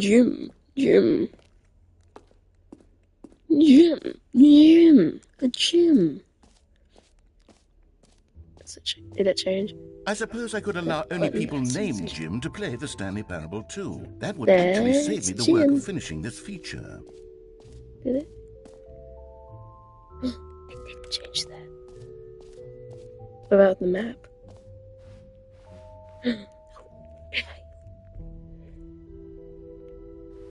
Infinite, no.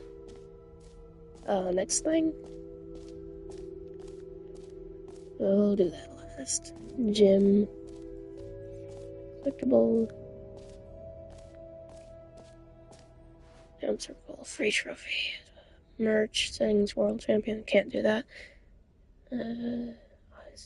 Epilogue. Collectibles.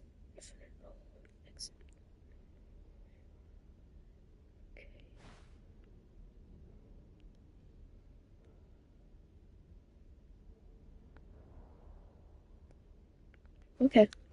Infinite hole.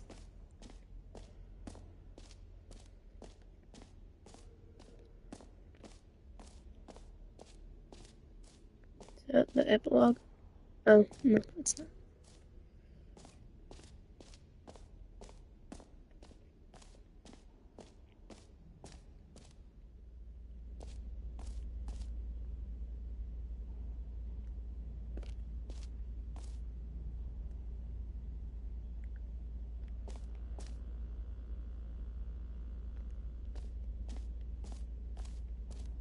Stanley, here's an idea that I'm truly fond of. It's never been done before in a video game. This is, in fact, a hole that you can fall down forever. That's right. Infinite falling. You can fall until the end of time, if you like. A stunning leap forward for video games as a medium. Here, I am in room. Weird room with hole. Woohoo! You see, isn't it wonderful? One of my more ingenious concoctions, if I do say so. Now then, since you've gotten to see the infinite hole, you can press the teleport button to pop back up to the top, and we can continue onward. No thanks. I'd like to fall down here. Now, I don't Imagine it goes to but I do recommend you use a different the teleport universe. button to go back to I'm the just top. kidding. What if it goes back to the Sooner top? rather than later spectrum of things. For people who get that reference, you get a free internet point. Yes, and I am a fan of that game. The show. But it's possible that I slightly exaggerated. If the Dylan's infinite watching this, nature of the he hole. probably knows Is it a what I'm very, talking very about. deep hole? To be certain it is. It's an extremely deep hole. I don't want anyone to say that it isn't an astonishingly deep hole. It is. Is it infinite? Well, that sort of depends on your definition of infinity. From one perspective, the infinite is merely philosophical in nature. It's more of a... Okay, well, good for you. You found the bottom of the hole. You found me out, Stanley. I'm a liar and a cheat, and you're so clever. Look, I think the issue here is just that you're unusually fascinated by falling. What normal person actually wants to fall infinitely? I figured the hole was as deep as anyone would actually need. Don't you put this on me. Maybe you're the problem. Okay. Look, Me, things got a just little the heated two there. of I think we us. both said We some things can we make didn't it mean. if we Why try. don't we just put Just all the this two behind of us and us, just the agree to two just of call the us, just hole mostly infinite? building If castles that in the works for sky. you, Just then go ahead and press the teleport you button and to walk I. up to the top of the hole and we can move on. I'll just be up here when you're ready. Great. Now, I'm very excited to show you even more of my... Oh, for heaven... You see, I was right. The problem is you. The problem is that you like holes too much. Not normal. A normal person Talking would about, have said, like, yep, that's an infinite hole right there. Goes yeah, on forever 4 till the end of holes. time. Don't need to see it all, but not you. Oh, no, no, no, no. You have a weird sort of... Oh. Did the hole seem even shorter to you this time? I couldn't help but feel like you spent a little less time in there than you I did before. did. I mean, admittedly, I didn't make an infinite hole, but I didn't think it was that not infinite. Well, I suppose once again there's nothing to do here. If you decide you've had enough of the hole, you can hit the teleport button and come join me up above. Had enough? I'm positively thrilled. I really do have so much more to show you and to talk about, and I've had enough of the hole for a lifetime. Gosh, how could I have guessed? You're back in the hole. If this starts to become a thing where... Wow. Okay. Yes. I'm starting to become extremely certain that the hole is not only not infinite, but that it's growing steadily less and less infinite. I suspect that I'm starting to hit the point where it's no longer feasible to call the hole infinitely deep, even by the lax overall standards for accountability in marketing. What's going on here? Stanley, I have no explanation for the uncertain nature of the hole's length. Here, let's try something. Let's pop back up to the top, and we'll see if it gets any shorter. Well, there it is. The shame of my lie has come to haunt me. Not only is the hole not infinite, but it's barely even a hole at this point. It's more of a concavity, or even a very aggressive divot. How is this still appealing to you? I know you're obsessed with holes, but at In this the ground. depth, I just can't see this scratching the itch. Oh, who am I to judge? You just do whatever it is you're here to do and hit the teleport button when you're ready to move on.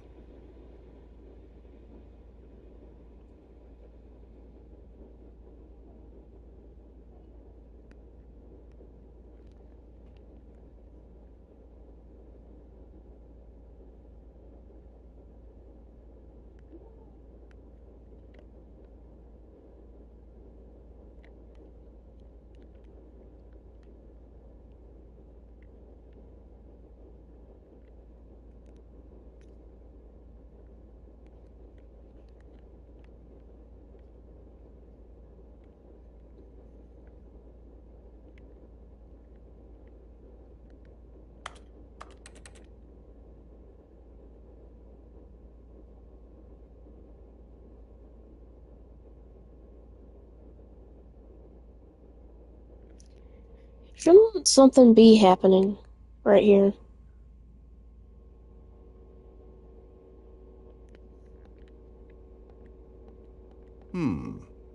Is the, teleport button not working? You sure? Well, I mean, I really don't have an explanation. Still nothing? Well, I suppose there is one thing I can do to fix this. I'm out. Goodbye, Stanley. You couldn't bear to be away from the hole, and now you'll get more time with it than you could ever have asked for. It's a win for everyone. Thank you. You get to be with the hole, I get to do literally anything else. Take care, Stanley. I hope you and the hole have a wonderful rest of eternity together. Okay. I can deal with this. Yeah, I know it's just a hole in the ground. And just doing nothing. Yeah, this is the rest of the stream. I guess I'm just stuck here.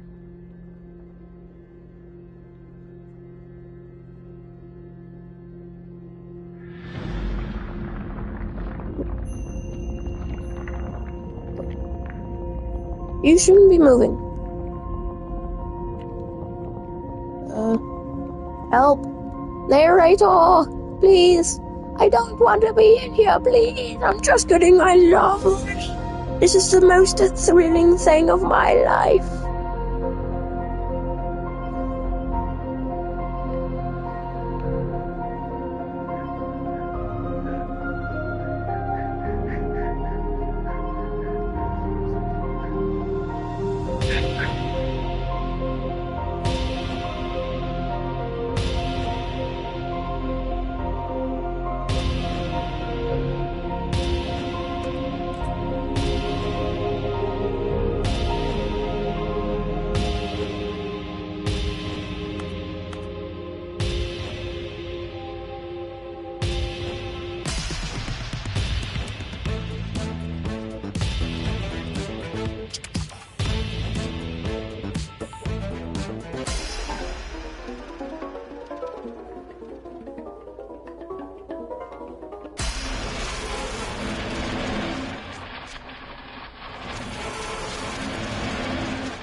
Ooh.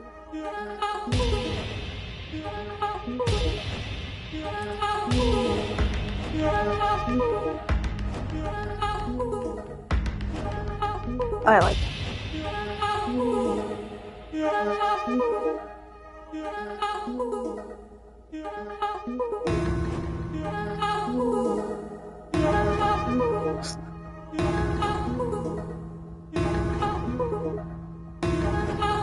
Oh my gosh.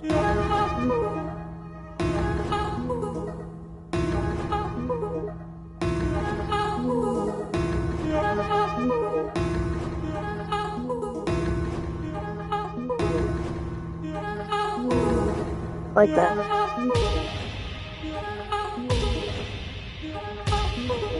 Stanley? Stanley? Stanley?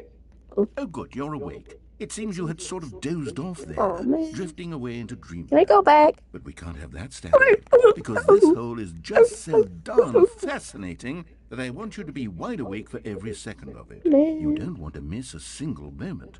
So how about if I just pop in from time to time and wake you up to keep you really, truly focused on the hole?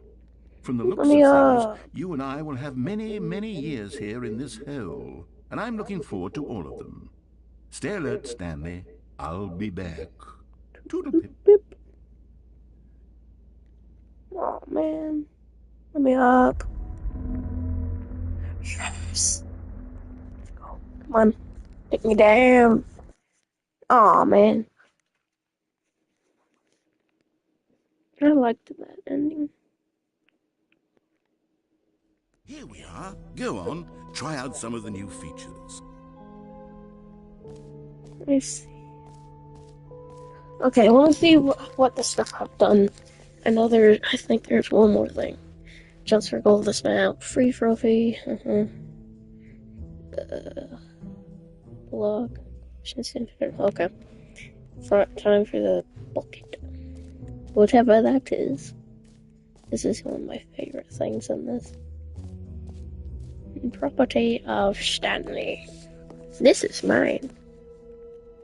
A common complaint of the Stanley Parable was that it was confusing and paradoxical, that it engendered a chaotic sense of reckless despair in those who played it. Well, I'm happy to say that after much consideration, I've engineered a clever solution to this fundamental problem with the game.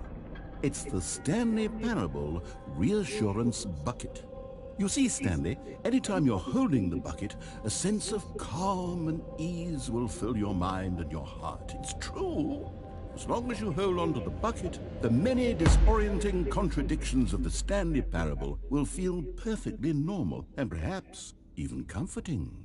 You may even come to long for the gentle embrace of jarring cognitive dissonance while the bucket is in your arms. And to be honest, it's a much more convenient solution for me than actually redesigning the game to be less uncomfortable.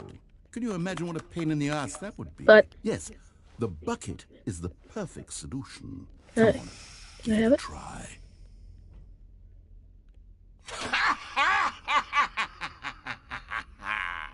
Can you feel it? The glow of comfort, even in the face of crushing despair, must already be sweeping through your body. And in fact, yes. can I say that I do believe the bucket lends you an air of charisma as well? I think that just holding it has made you the slightest bit more attractive as a person. Thank The you. benefits of the bucket seem to go on, don't they? All this and more await you in the Stanley Parable 2. Does anyone give out awards for most enjoyable bucket in a video game? That really should be an award if it isn't already. Where's the exit? Done everything. Let me check one more time.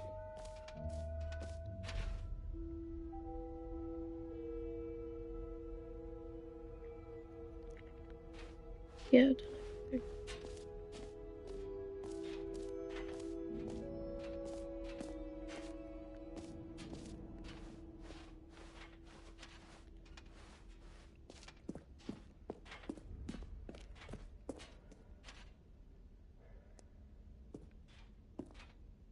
All right, have you seen everything you wanted to? Ready to move on now?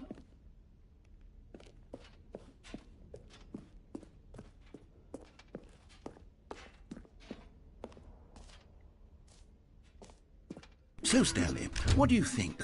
Do you like all of the new features? Yes, I know it's not exactly clear yet how exactly these features will come together as one single coherent video game, but I can Don't they feel it use in my this kind of soul. stage It's in going some to kind of work. surgery? There's definitely a good A game in specific there one? somewhere. Say, let's do an experiment.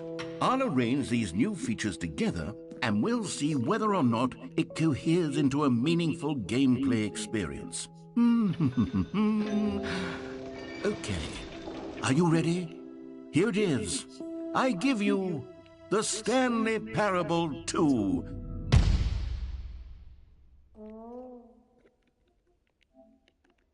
I mean, there's potential here, right? It's Sort of. Okay, never mind.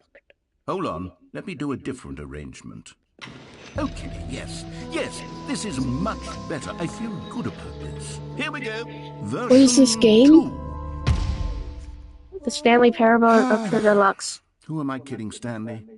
This isn't a coherent video game at all. Oh, It's a lot also, of hi, Corn. gags. And I do very much enjoy creating gags, but they don't add up to anything. I wanted more than anything to create a sequel that would capture all the magic of the first game. I wanted fans to love it. No matter how good these gags are, they won't stand on their own. They would need the structure and the gameplay of the original. Wait, maybe that's it. I can take the original Stanley Parable and simply, well, insert a few of my new features into it. Tastefully, of course. With respect. With care for the vision and integrity of the original game. Would it possibly work? I suppose it could. But it would need a really, really tremendous title screen. A title screen that says with bold and uncompromising conviction, "This is the Stanley Parable 2." Let me see if I can whip something up. All right, perfect. Go ahead. Take a look.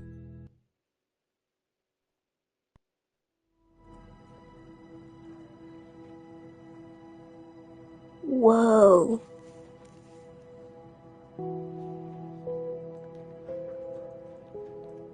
Two hours in.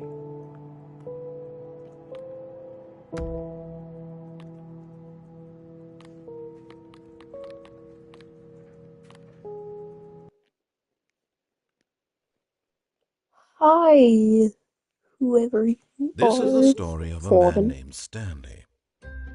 That is scary. Stanley worked for a company in a big yeah, building it where is he was pretty weird. employee number 427. Completed this game before. Employee Cool. number 427's It's job the was simple. He sat get at better his next desk in time, room 427 or get well and he someday. pushed buttons on a keyboard. I don't want to see that again. But it's my get well someday coincidence. I think not. All of his co-workers were Also, gone. this What could it thing mean? about the store President Stanley 5 decided to go houses to the meeting were the room. best Perhaps things he had I've simply ever missed a done. memo. Perhaps I've simply missed a memo. I can tell you how to get an ending if you want to. Sure. Frozen doors. Stanley picked up the bucket. I picked up the bucket. I forgot. Stanley clutched the bucket tightly to his chest and Go entered back. the door on his I'm left. sorry. But I want to do this one thing with the... Too late, never mind, lol. Still no one was here. Stanley Is needed the it bucket's warmth closing and the comfort door in now the very more than beginning? ever. Perhaps his boss's office was I'm where gonna- he'd find I'm gonna do this. answers. Oh, Stanley, So I can can you get feel it? something in my book. The broom closet. It wants the bucket. No. You can feel that, can't you? The aura of jealousy. It's as clear as day. This broom closet believes it deserves the This bucket. isn't the original thing. I'm I trying to can not... really feel it now. It's a bucket. I've It seen this full belongs in game the before broom by closet. both That's what the broom Markiplier closet is and trying to say here. Jacksepticeye. It's supposed to go with the other cleaning supplies. But, Good for you, yeah, Stanley. Don't give in. Don't hand over the No. bucket. This I is know my how hard bucket. it must I be, already have a given bucket. the pressure that the broom closet is putting on your shoulders right now, but you have to be strong. This XP. is your bucket. This is your companion Yes, and it's lifelong my bucket. friend. Okay, You take can't it. hand it over. Oh, no. We're getting into name-calling now, it seems. Is this how low the broom closet has sunk, that it has to resort to this stream of petty insults simply in order to get you to hand Don't over say the that bucket? first word. Stanley, I never Just liked say this broom closet for a variety bucket. of reasons. But even Or this the is worse than I king had bucket. imagined. And The wait, recent. now Sure, the it's broom bucket. closet has the gall to imply that you and the bucket are not truly deep and lasting friends? That your relationship is purely superficial and convenient? That your life is so banal and meaningless that you'd feel the same sort of kinship towards any inanimate object which happened to lay in your path in an even partially enticing manner? Well, I'd never. Go on, Stanley. Lay into it. Really tell the broom closet off for its demeaning comments. You Expand are... on the wide variety of experiences you and the bucket have shared together. Go through each of them point by point. Share your journal entries detailing the rich emotional landscape of your feelings for the bucket as they have changed and evolved over the years. Let him have it. You are mean. all of you in here. I have been with this bucket for about 5 minutes, but that's Okay, so I've long. got you something which I think will help settle this debate Here we once go. and for all. Here we go. Property of There. Stanley. Now it's settled. No more debate, no more discussion. Take a hike, broom closet, with all your meandering philosophical diatribes about the nature of cleaning think there's one supplies more and their sticker. relationship to broom closets in the natural order of things. Is there one more? Can I get another one? All right, I've got a second sticker back here, and I'm going to slap it on as well because I think it's appropriate. You see, Yeah, I there's feel that it works because the sticker is also a bucket. That way, that if you're is ever impossible. unsure whether the thing Yeah, you're it is holding impossible a bucket how or not, the sticker you is can under look down that at this one. sticker and say to yourself, "Ah, it's a bucket." It's a bucket. There really is a wide variety of applications for this sticker. Do you have any more stickers? No, you don't. I'm just asking. You know what? I could take the name-calling and the dismissal of your kinship with the bucket, but now the broom closet is just giving us the silent treatment. And to be honest, I'm sick of the pettiness on display. You can stay here all you like, but I've had it with this impetulant room of cleaning supplies. Easily the most childish such room I've ever been in. I'll see you outside, and we can get on with the story about you and your bucket.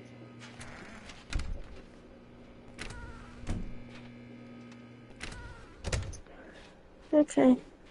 Coming don't to a wanna go down staircase, there yet. Stanley and the bucket walked upstairs to the boss's office. Specifically,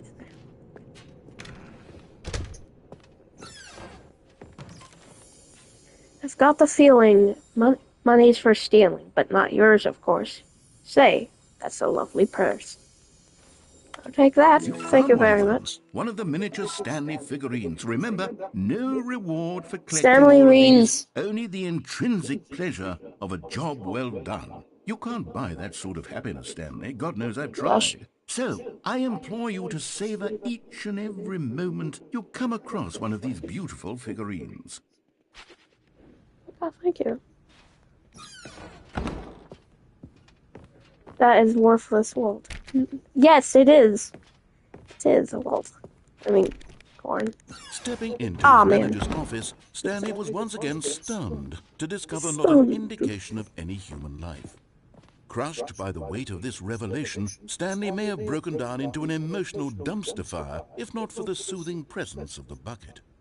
Even now, in his darkest of hours, did the bucket's warmth and guiding light pierce the dark clouds of confusion and chaos. It would be with him always. The bucket would. And he knew it. The two of them were inseparable. At this point, Stanley was so absorbed in the tender spiritual connection he shared with the bucket that he didn't notice the keypad behind the boss's desk. Nor in his bliss of simply being near the bucket did he have any notion that the PIN number for the keypad was 2845.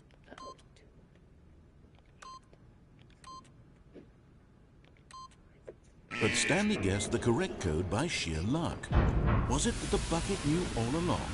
Was the bucket guiding him? Yes, this is certainly the most logical explanation. How do I get the adventure line? Stanley Reen! Another miniature Stanley figurine. This, there really must be a snappier name for these things. What about mini-stands? Stanley figs? Or what about Stanlerines? Yes, I think I like that. Another Stanlerine under your belt. That sounds weird.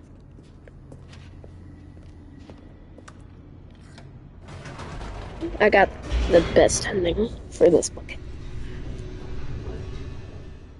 You guys won't believe what I have planned for. The elevator raced downward, plummeting towards an unknown fate. It would be all Stanley could do to keep himself together, if not for the bucket. Soothing him, comforting him, reassuring that in this darkest moment of uncertainty, he would be all right. The bucket is here for you, Stanley. Everything will be fine. Stanley and the bucket walked straight ahead through the large door that read, Mind Control Facility. I've already done this before, but it's funnier with the bucket.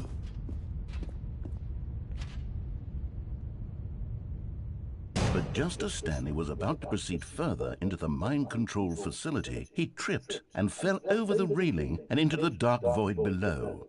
Thankfully, he fell directly onto the bucket, which safely cushioned his fall. Now, what to do next, Stanley wondered. Stanley and the bucket could find no way out of this enormous pit, and so eventually they decided that the best thing to do would be to simply get comfortable down here. So they set up a little couch and relaxed. It really wasn't so bad down here, a bit cold perhaps. After some time had gone by, they installed a few shelves as well, and a sort of kitchenette that was useful for when the bucket was craving paninis. But it wasn't until the rugs and the standing lamps came in that it really started to feel like a home. In fact, after some time, Stanley realized that it had been ages since he had even thought of the mind control facility at all.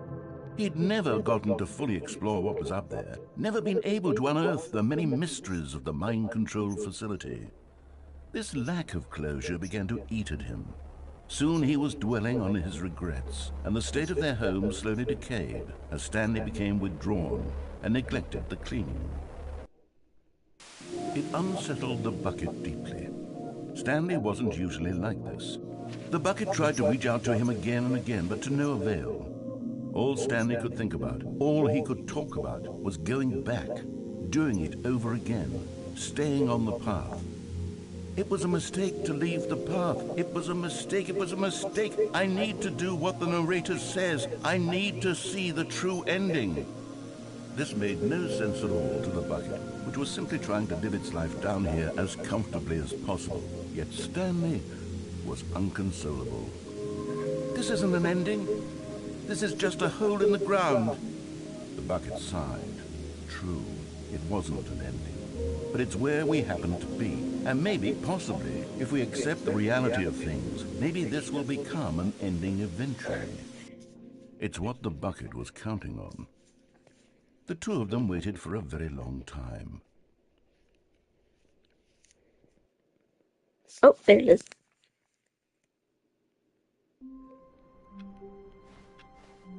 Wait, Stanley thought to himself. Am I sure that the orders stopped coming in?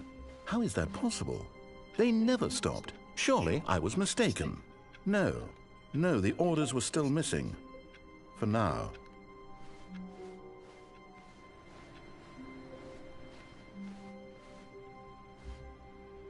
Like, what? I like work, I just hate my boss.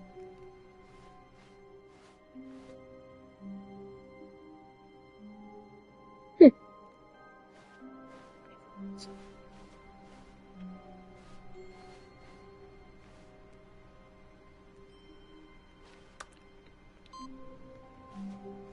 wonder what happens if I get that. Another 2. Okay. When Stanley came to a set of 2 open doors, this was not the correct way to the meeting room, and Stanley knew it perfectly well. Perhaps he wanted to stop by the employee lounge first, just to admire it. Wow, yes, this room. But eager to get back to business, Stanley took the first open door on his left. Oh, that's how I get to the adventure line. I can't do that yet. I'm gonna find this other ending. Stanley was so bad at following directions, it's incredible he wasn't fired years ago. How do I get there?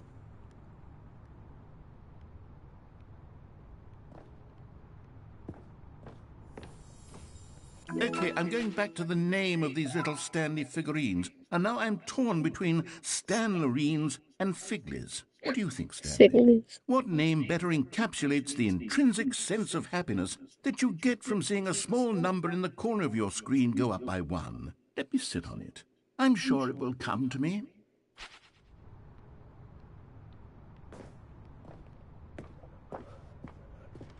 I guess I'm gonna have to go in here.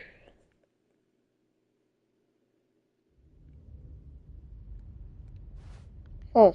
Stanley had now gotten himself so far off the beaten path that it seemed the office had begun so far off the beaten path that it seemed the office had begun so far off the beaten path that it seemed the office had begun so far off the beaten path that it seemed the office had begun so far off the beaten path that... You didn't think I was actually just a recording, did you? What a silly and trite explanation that would be. All the back and forth between you and me, all the absurd adventures we've been through, and it all turns out I'm just a tape recording? It was all just in Stanley's head. I bet that's the kind of twist you think is revelatory. I bet each and every time you watch a movie where it turns out all to be in the main character's imagination, you must absolutely bolt off the couch in pure shock at the phenomenal and intricate storytelling. It must be so simple to be you. Life being an unending waterfall of surprises and delights.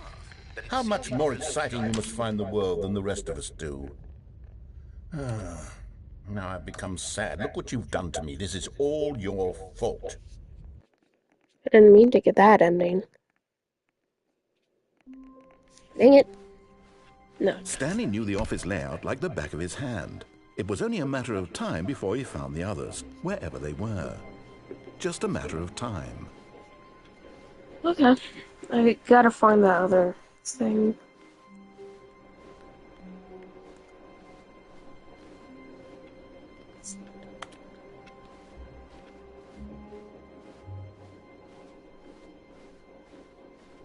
When Stanley came to a set of 2 open doors, this was not the correct way to the meeting room, and Stanley knew it perfectly well. Perhaps he wanted to stop by the employee lounge first, just to admire it. The lounge was sublime, a work of art.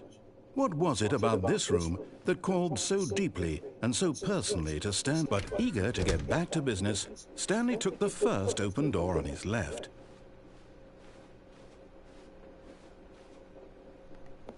Stanley was so bad at following directions, it's incredible he wasn't fired years ago.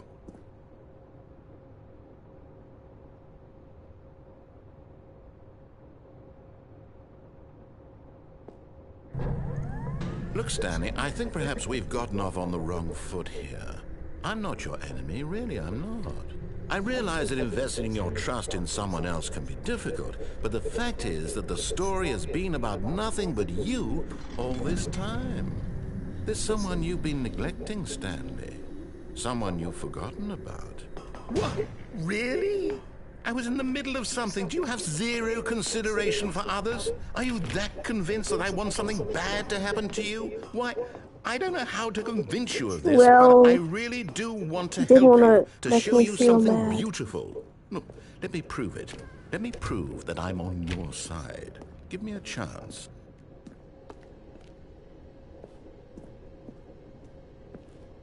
No buckets.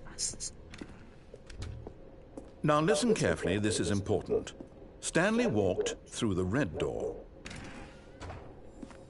You're getting close now, Stanley. You've nearly gotten all of the Figler Anmarines. Very soon, you'll collect the last one. And then the first number will equal the second number, and that will be it.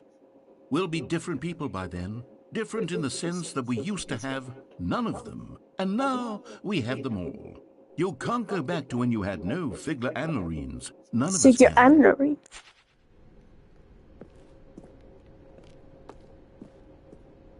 Aha, perhaps you misunderstood. Stanley walked through the red door. I still don't think we're communicating properly. Stanley walked through the red door.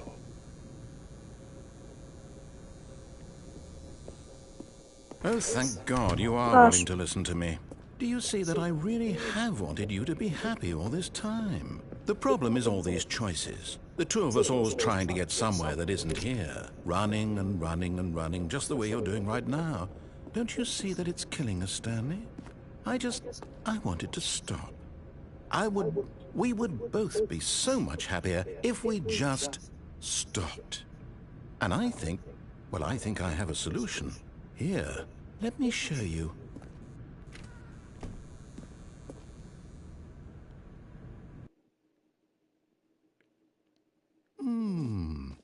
What do we want? What are we looking for? Here. Yes. Oh, it's beautiful, isn't it? If we just stay right here, right in this moment with this place, Stanley, I think I feel happy. I actually feel happy.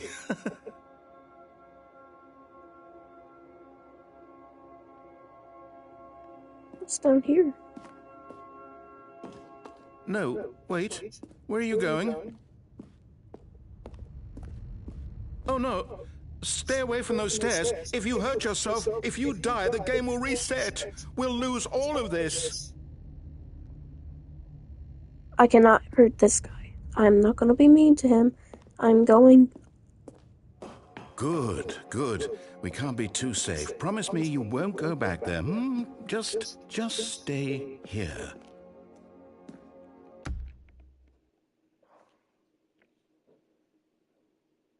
I don't want to do it.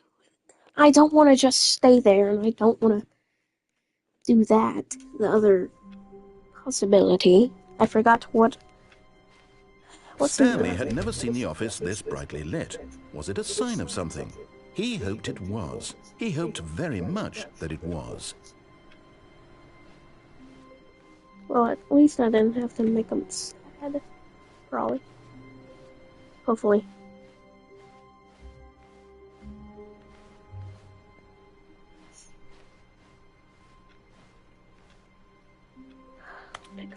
Stanley lifted the bucket into his arms, and a wave of comfort rushed over him. Stanley clutched the bucket tightly to his chest and entered the door on his left.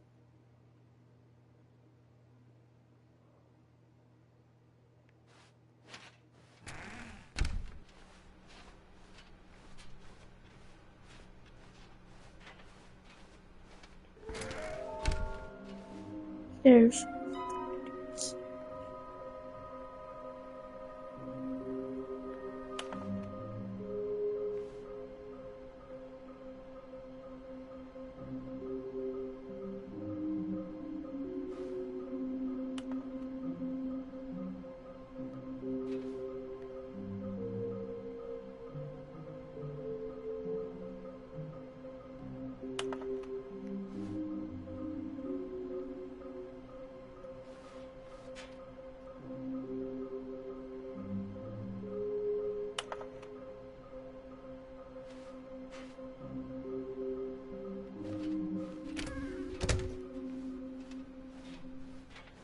Coming to a staircase, Stanley and the bucket walked upstairs to the boss's office. And there it is, the last Stiggly Wiggly. Stiggly Hear this, Wiggly. Stanley. This is a real accomplishment. This is doing something just for the sake of doing it. Where so many people expect to be rewarded for the most trivial achievements, you've insisted that a job well done is its own reward. I would tell you that I'm proud of you for collecting them all, but that would be like a reward, and we can't have that. So, instead I'll just say, it's done. We're all done here. And now we can go to whatever the hell you were doing before you hunted for figurines. Yeah, I don't want to do that. I'm gonna... I know exactly what to do.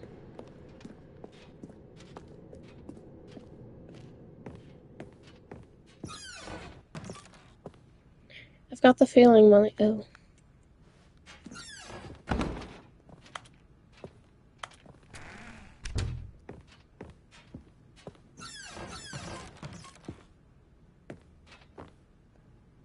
Nah, I don't want to do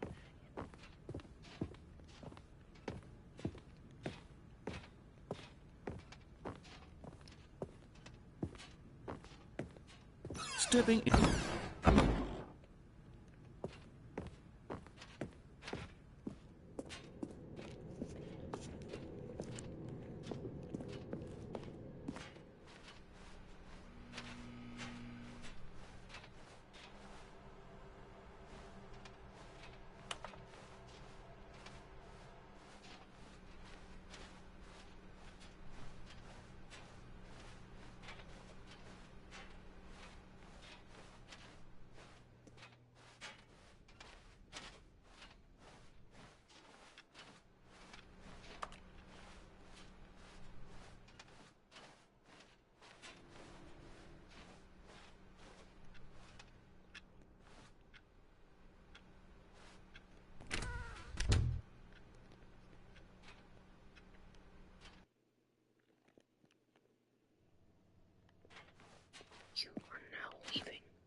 You can go in with it.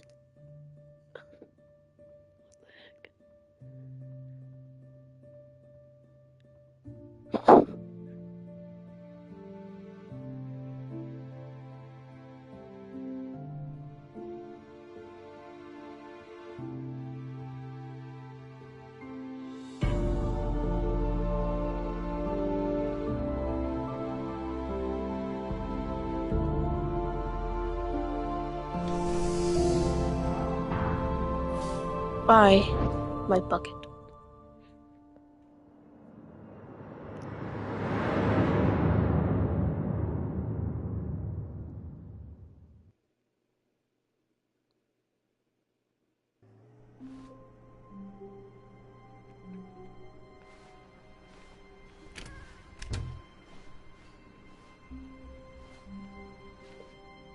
Stanley, I'm sorry, but I have to put a pause on things. It's those figurines, those figglers. I haven't stopped thinking about them since you nabbed every last one. Wasn't it just the most intrinsically fulfilling moment of your entire life? Didn't it fill you to the brim with inner richness? Yes, I know we're supposed to be telling a story, but won't you please indulge me with one more trip back to the memory zone? I would love nothing more than to revisit the figurines. Just one more time.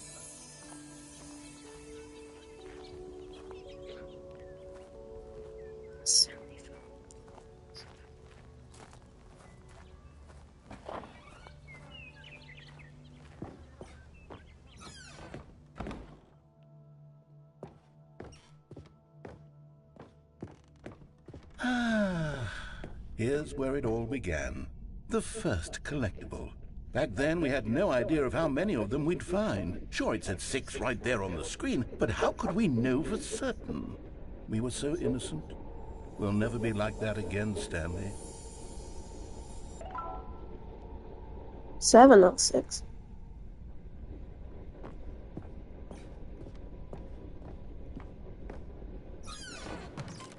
And here was a second Stanley. You found this one all on your own, just by poking around in the boss's bathroom. You did that, Stanley. I'll be honest. Back then, I had no faith in you to find any of them, let alone 6. But you continue to surprise me in all sorts of mundane, unremarkable ways.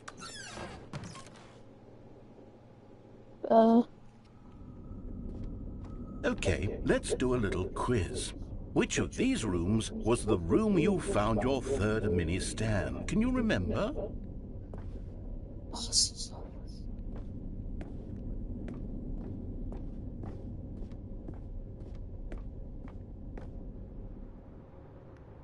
No. The warehouse was the 4th place you found a Figanley, not the 3rd.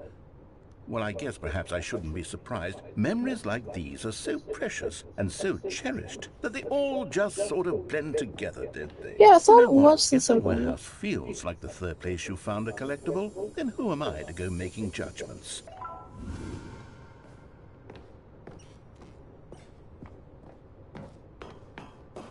Let's see, what came next? Oh yes, we found a Figley in this pink room. Oh, well, I can't actually say I remember being in this room, but it's here in the memory zone, so it must have happened.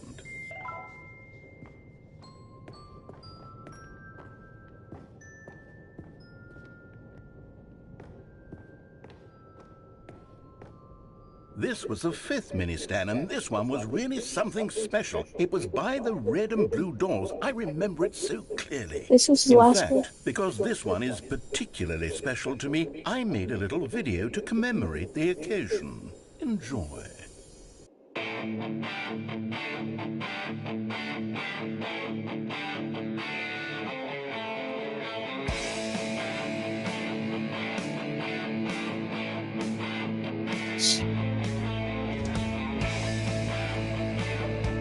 It's number 6.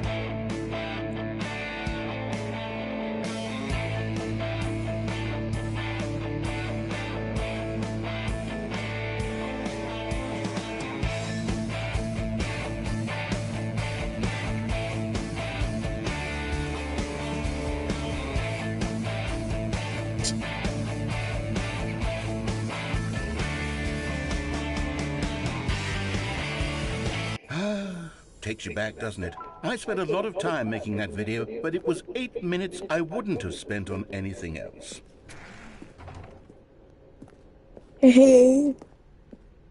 Oh.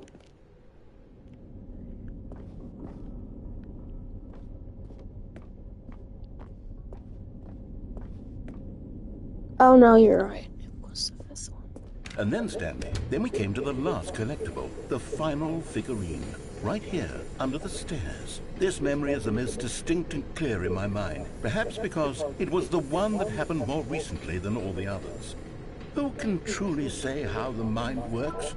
All I know is that this is the moment where you picked up a Figley and I thought to myself, yes, that's all of them. They're all collected. It was a moment unlike any other.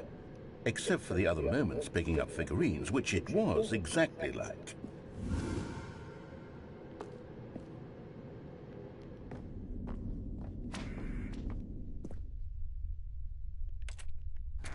And then there was no more, because we've caught up to the present moment. Nothing left to do but move onward into the future. Goodbye, Memory Zone.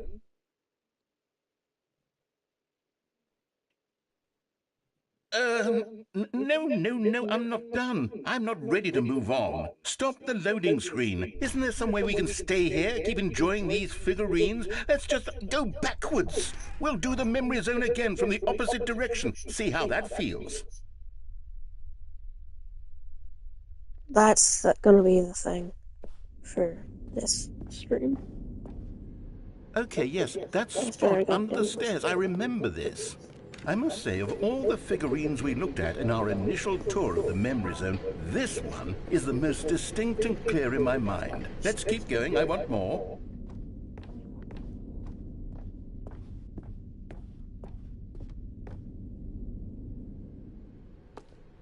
And here's where I made that video. Don't you remember the video we watched?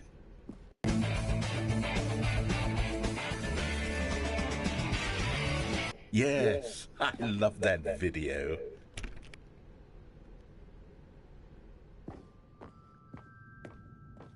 Still don't remember the pink room, Stanley. Still no memory of this one. Good room, though. A solid room.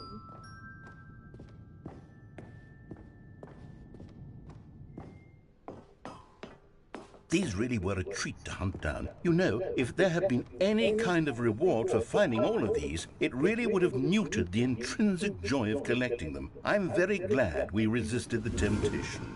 Next one.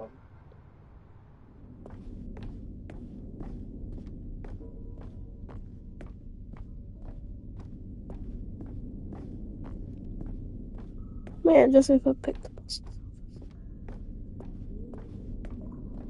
I love this one. This one's my favorite.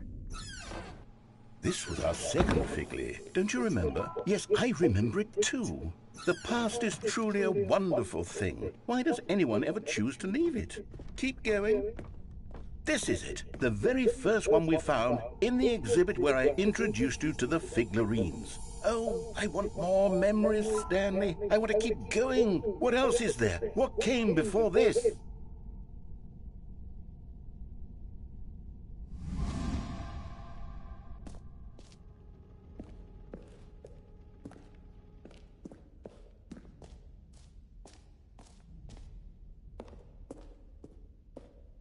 Look, it's the terrible new content that we were originally sold on.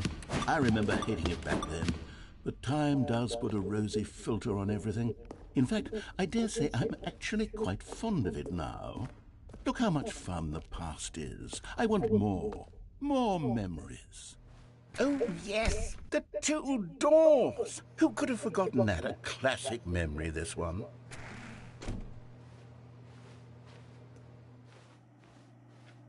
And before everything else, there was your office. Is there anything else? Was there something that came before your office? There's something I feel I can remember. I can remember. Yes, I'm remembering something now. I remember before this whole story got started. Back then I was different. I used to make big decisions. I was passionate. I was skeptical. I weighed each decision with profound thoughtfulness. And then somewhere along the way, I stopped making decisions. I became lazy, and I came up with a character named Stanley to do my thinking for me. He would make the decisions. He would decide which way to go. I would cheer him on as he collected figurines for no reason.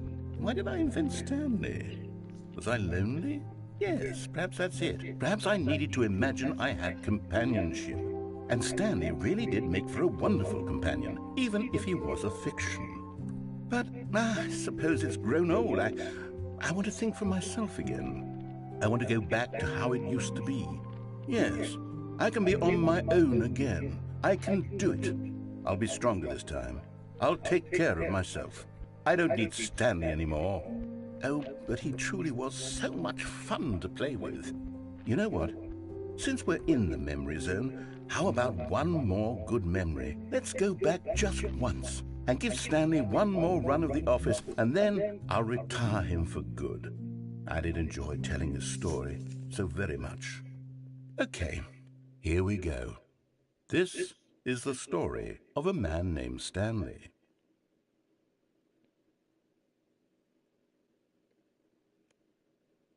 That's crazy. All of his co-workers were gone. What could it mean? Stanley decided to go to the meeting room. Perhaps he had simply missed a memo. Wasn't it the other way? The bucket. Dang it, there was so much more with...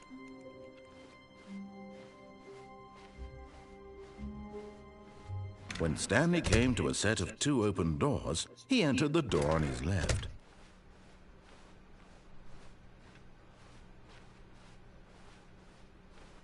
Yet there was not a single person here either. Feeling a wave of disbelief, Stanley decided to go up to his boss's office, hoping he might find an answer there. To reboot the game.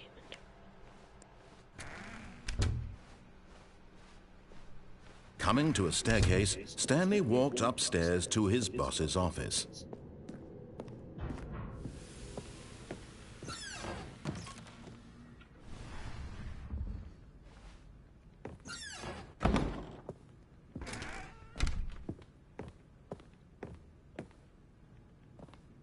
Here's the door, just go.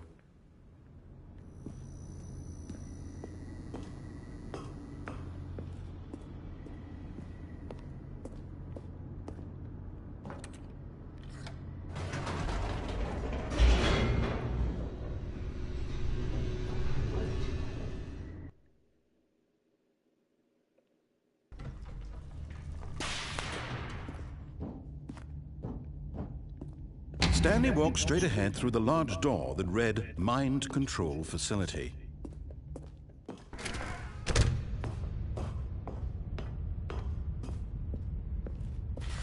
The lights rose on an enormous room packed with television screens. What horrible secret did this place hold? Stanley thought to himself. Did he have the strength to find out?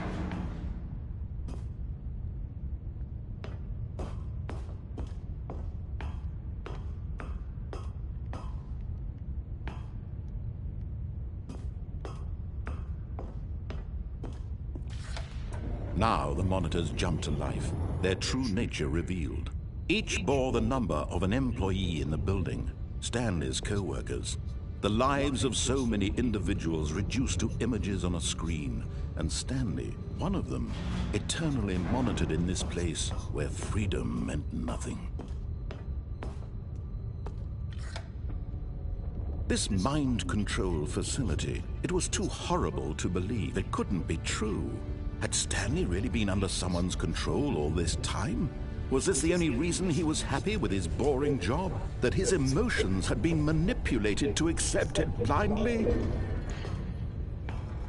No, he refused to believe it. He couldn't accept it. His own life in someone else's control? Never! It was unthinkable, wasn't it? Was it even possible? Had he truly spent his entire life utterly blind to the world? But here was the proof. The heart of the operation. Controls labeled with emotions. Happy, or sad, or content. Walking, eating, working. All of it monitored and commanded from this very place. And as the cold reality of his past began to sink in, Stanley decided...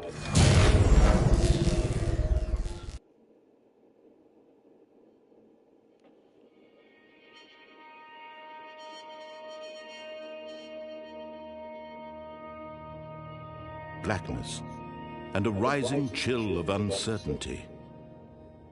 Was it over? Yes! He had won! He had defeated the machine, unshackled himself from someone else's command. Freedom was mere moments away. And yet, even as the immense door slowly opened, Stanley reflected on how many puzzles still lay unsolved. Where had his co-workers gone? How had he been freed from the machine's grasp? What other mysteries did this strange building hold? But as sunlight streamed into the chamber, he realized none of this mattered to him, for it was not knowledge or even power that he had been seeking, but happiness. Perhaps his goal had not been to understand, but to let go. No longer would anyone tell him where to go, what to do, or how to feel. Whatever life he lives, it will be his.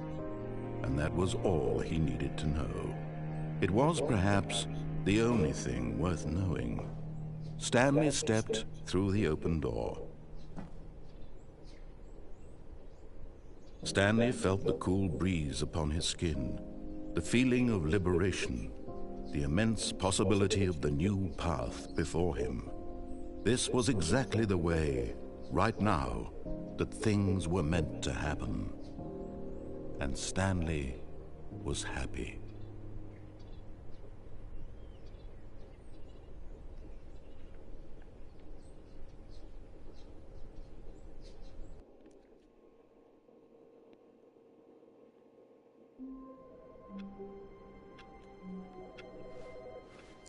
What do I do now?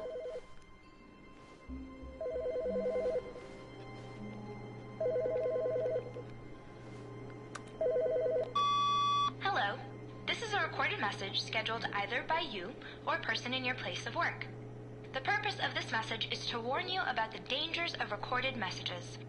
If at any time you believe you are listening to a recorded message, please terminate it immediately and cease all flow of information from the recorded message into your perceptual sphere. Thank you, and have a pleasant day. Is that it?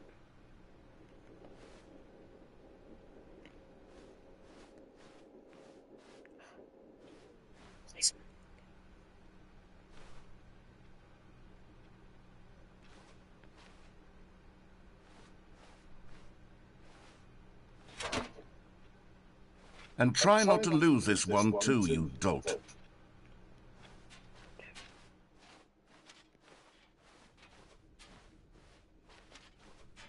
Stanley clutched the bucket tightly to his chest and entered the door on his left. This was not the correct way to the meeting room, but Stanley had felt the bucket calling to him, telling him that the employee lounge was simply the place to be. And here it was. Had the bucket turned out to be correct? Was this better than the meeting room? Yes, Stanley thought to himself. Yes, perhaps it truly was. How insightful the bucket turned out to be. No, never mind. The bucket was wrong. Stanley took the door on his left to go back to the meet, and so the two of them detoured through the maintenance section and walked straight ahead to the opposite door.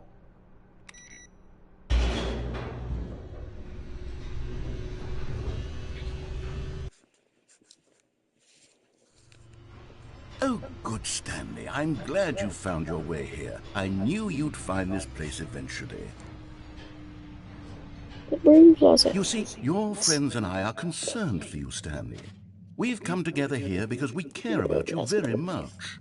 It's this bucket you're carrying around everywhere.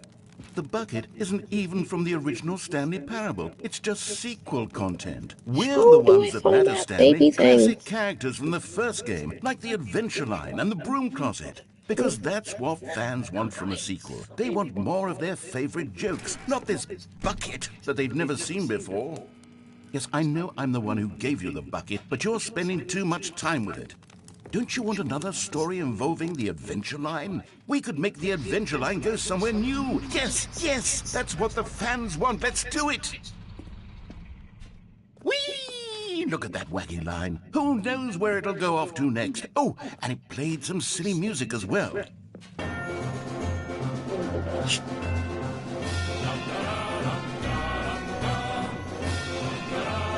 Now this is what the Stanley Parable is all about. Don't you remember all those great jokes from the original dialogue? Also, Stanley is addicted to drugs. Oh, dang. That's from It's as classic now as it was back then. Let's Broom do it for the Closet, fans, if you don't Stanley. have the Let's bucket. give them more content exactly like this. But if we want to do that, you're going to have to give something up.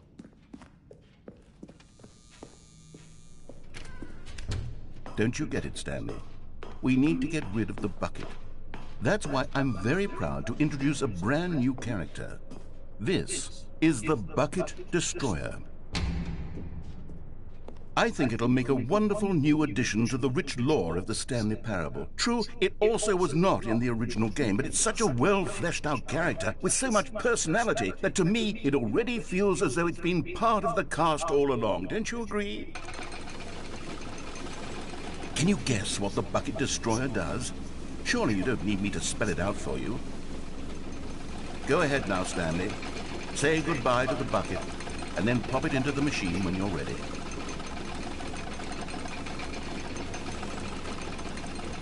Now listen to me. It's crucial that you give it the bucket. I don't know what the Bucket Destroyer will do if it can't destroy your bucket. Destroying buckets is all it knows. That is its singular personality trait.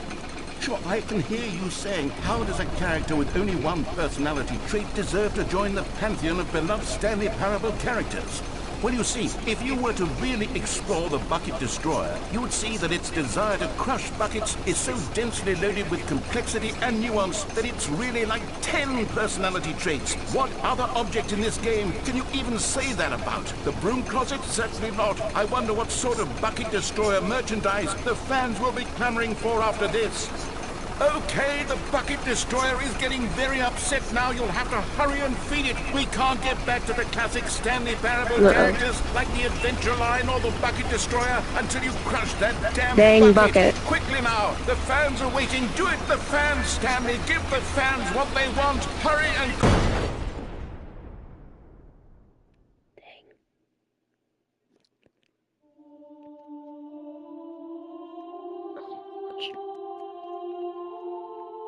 The Bucket Destroyer, my prized creation. You had so much potential. We were going to do such marvelous things with you, tell such spellbinding stories about you. All of it squandered now. Goodbye, new friend. For the moment in time that you were here, you were magnificent.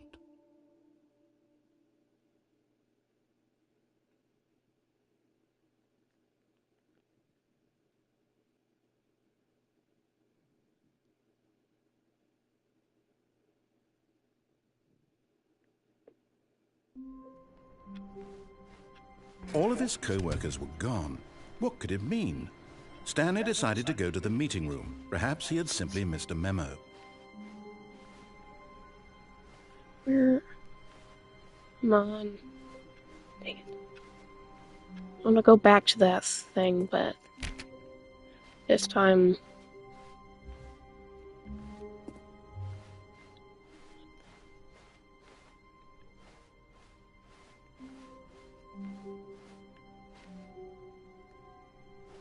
When Stanley came to a set of 2 open doors, this was not the correct way to the meeting room, and Stanley knew it perfectly well. Perhaps he wanted to stop by the employee lounge first, just to admire it. Stanley felt lightheaded, butterflies in his stomach, but eager to get back to business, Stanley took the first open door on his left. And so he detoured through the maintenance section, walked straight ahead to the opposite door, and got back on track. Let's see what happens in this. But Stanley didn't want to go back to the office. He wanted to wander about and get even further off track. So now in order to get back, he needed to go, from here it's, left. Oh, no, it's to the right, my mistake. No, not the right. Why would I have ever said it was to the right? What was I thinking? It's clearly... Oh dear, would you hold on for a minute, please? Now, let's see, we went down right, left, down, left, right. Yep, okay, yes. I've got it now. This story is absolutely, definitely this way.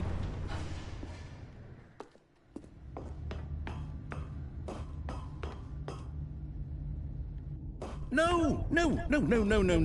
This isn't right at all. You're not supposed to be here yet. This is all a spoiler. Quick, Stanley, close your eyes. Okay. We just have to get back to, oh, who am I kidding? It's all rubbish now. The whole story is completely unusable. How about, rather than waste my time trying to salvage this nonsense, we'll just restart the game from the beginning. And this time, suppose we don't wander so far off track, Okay, from the top. Dang it, man. All of his co-workers were gone. Did it actually restart? Stanley decided to go to the meeting room. Perhaps he had simply missed a memo. Perhaps I missed a memo.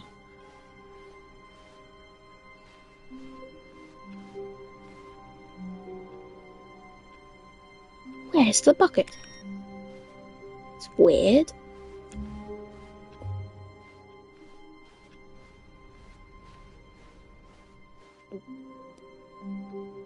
When Stanley... Wait, what? No, I restarted. I swear, I definitely restarted the game over, completely fresh. Everything should be... Okay. Or did something change? Stanley, did you change anything when we were back in that room with all the monitors? Did you move the story somewhere, or... Hold on. Why am I asking you? I'm the one who wrote the story. It was right here just a minute ago. I know for sure that it's here somewhere. Okay, then. It's an adventure. Come, Stanley. Let's find the story. It's an adventure.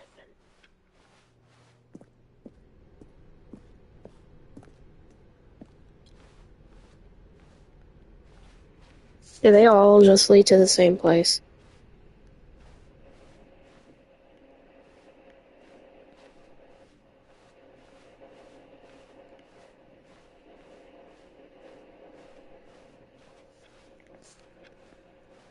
I'll say it.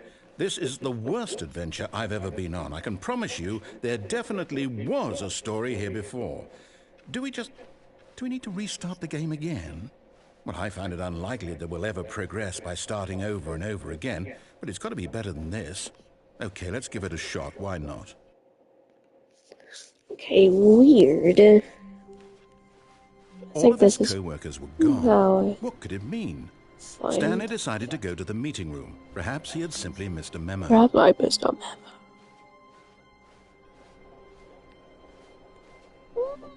Yeah, it's so spicy. Okay, yep, it's worse. I might be remembering this wrong. It's possible the story is back where we just came from. Why don't we go back the other direction and see if we missed anything?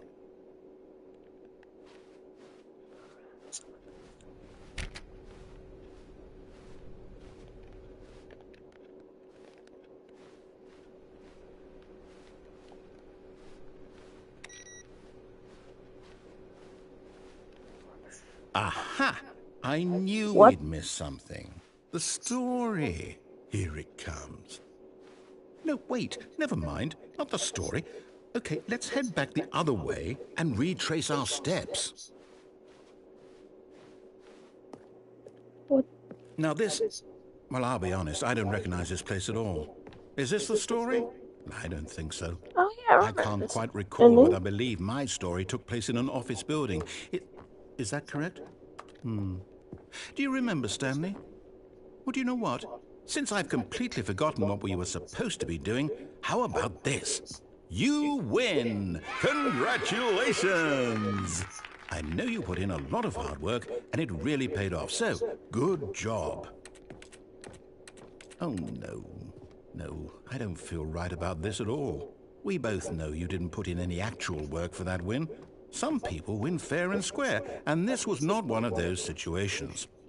Okay, I'm getting weirded out by whatever this place is. I don't care what might happen this time. I have to restart. All right, I've got a solution. This time, to make sure we don't get lost, I've employed the help of the Stanley Parable Adventure Line. Just follow the line. How simple is that?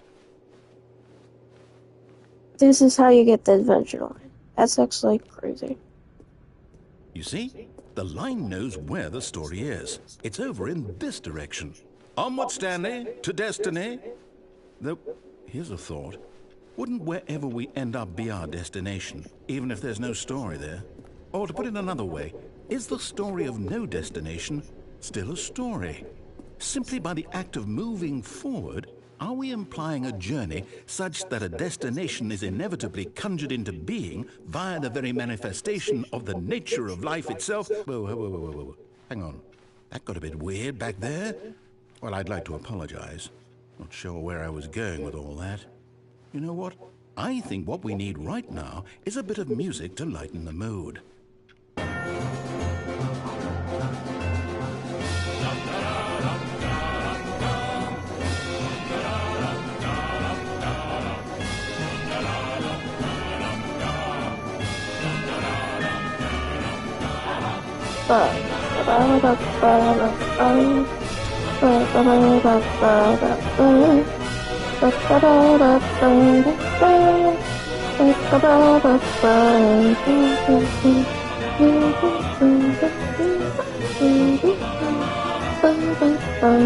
Wait, cut the music. Go back and look at that fern. Stanley, this fern will be very important later in the story. Make sure you study it closely and remember it carefully. You won't want to miss anything.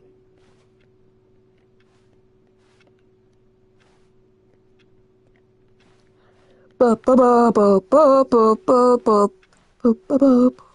what? We're back at the office? No. Line, you do know we're looking for the Stanley Parable, right? The story? Is any of this ringing a bell? Oh, no, not again. Line, how could you have done this to us? And after we trusted you, after everything we've been through, Oh, I can't take this anymore. To hell with it. Restart. Man, I like that adventure line. You know what, Stanley? I say forget the adventure line. What's it ever done for us? We're intelligent people, right? Why can't we make up our own story? Something exciting, daring, mysterious. Ooh, this all sounds perfectly doable. Why don't we simply start wandering in, well, I don't know. How about this direction? Okay. I can do that. Now, yes, this is exciting. Just Turn on me the and music. Stanley forging a new path, a new story. Well, it could be anything. What do you want our story to be? Go wild. Use your imagination. Whatever it might be, Stanley, I'm ready for it. Oh, no, not you again. Stanley, I'd also like to veto the line from having any role in our awesome new story. No lines or monitor rooms. Just don't acknowledge it, and we should be fine.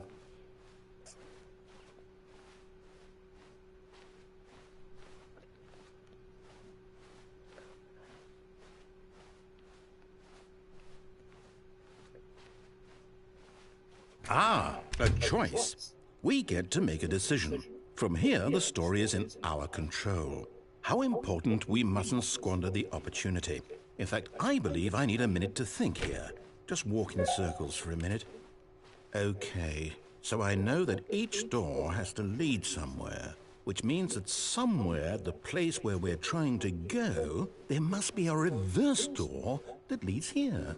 And that in turn means that our destination corresponds with the counter-inverted reverse door's origin. So starting from the right, let us ask, will taking the right door lead us to where we're going? And since the answer is clearly yes, then by all accounts, the door on the right is the correct one. Another victory for logic. Come, Stanley, our destiny awaits. Oh, hold up, what's this? Confusion. The confusion ending. You're telling me that's what this is? It's all one giant ending? And we're supposed to restart the game, what, eight times? That's really how all this goes? It's all determined? So now, according to the schedule, I restart again. Then what? Am I just supposed to forget? Well, what if I don't want to forget? My mind goes blank simply because it's written here on this thing, wall. Well, who consulted me? Why don't I get to decide? Why don't I get a say in all of this? Is it really? No, it can't be. I don't want it to be. I don't want the game to keep restarting. I don't want to forget what's going on. I don't want to be trapped like this. I won't restart the game. I won't do it. I won't do it. I won't do it. And the timer stopped? Does that mean, did we do it? Did we break the cycle? The, whatever it is that made this schedule? How would we even know? Will someone come for us? Will something happen? Has it actually been 18 minutes? I guess now we just wait. You know, I suppose in some way that this is a kind of story. Wouldn't you agree? I'm not quite sure if we're in the destination or the journey, though they're always saying that life is about the journey and not the destination. So I hope that's where we are right now. We'll find out, won't we? Eventually. Well, in the meantime, if you...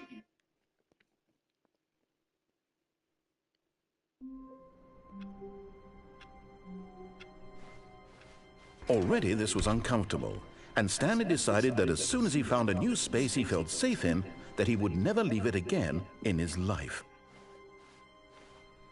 Okay, it's obviously a new ending as Bucket.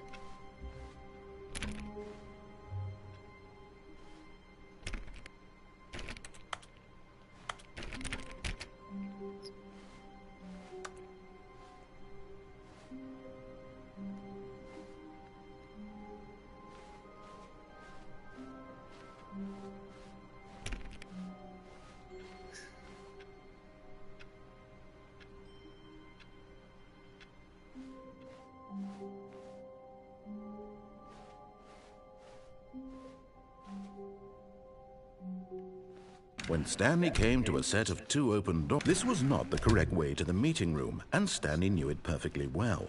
Perhaps he wanted to stop by the employee lounge first, just to admire it. Is that? Gosh, it's the adventure.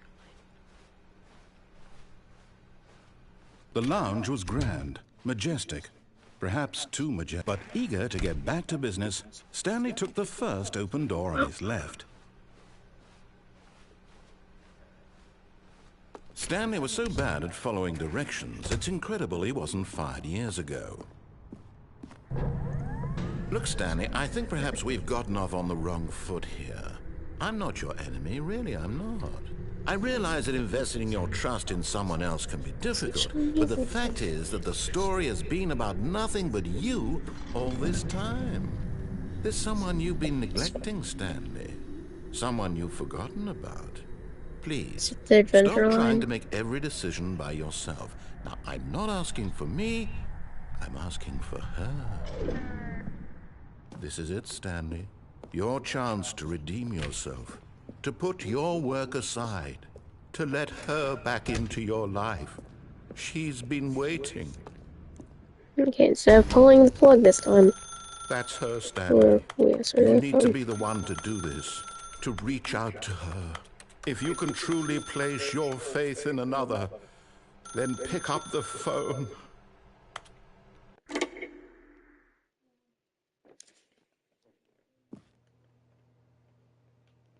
427.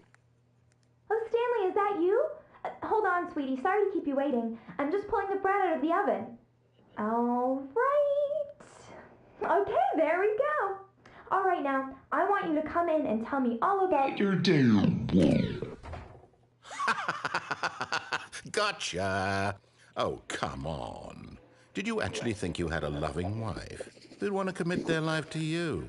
I'm trying to make a point here, Stanley. I'm trying to get you to see something. Come inside. Let me show you what's really going on here.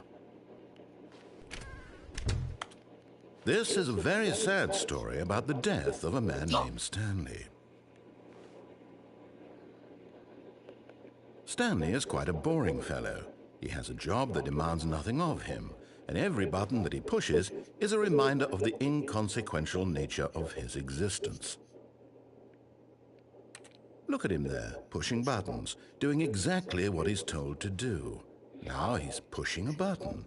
Now he's eating lunch. Now he's going home. Now he's coming back to work. One might even feel sorry for him, except that he's chosen this life. But in his mind, he can go on fantastic adventures. From behind his desk, Stanley dreamed of wild expeditions into the unknown, fantastic discoveries of new lands. It was wonderful, and each day that he returned to work was a reminder that none of it would ever happen to him. And so he began to fantasize about his own job. First, he imagined that one day while at work, he stepped up from his desk to realize that all of his co-workers, his boss, everyone in the building had suddenly vanished off the face of the earth. The thought excited him terribly. So he went further. He imagined that he came to two open doors and that he could go through either. At last, choice. It barely even mattered what lay behind each door. The mere thought that his decisions would mean something was almost too wonderful to behold. As he wandered through this fantasy world, he began to fill it with many possible paths and destinations. Down one path lay an enormous round room with monitors and mind controls. And down another was a yellow line that weaved in many directions. And down another was a game with a baby. And he called it the Stanley Parable. It was such a wonderful fantasy, and so in his head he relived it again, and then again, and again, over and over, wishing beyond hope that it would never end, that he might always feel this free. Surely there's an answer down some new path, mustn't there be? Perhaps if he played just one more time. But there is no answer. How could there possibly be? In reality, all he's doing is pushing the same buttons he always has. Nothing has changed. The longer he spends here, the more invested he gets, the more he forgets which life is the real one.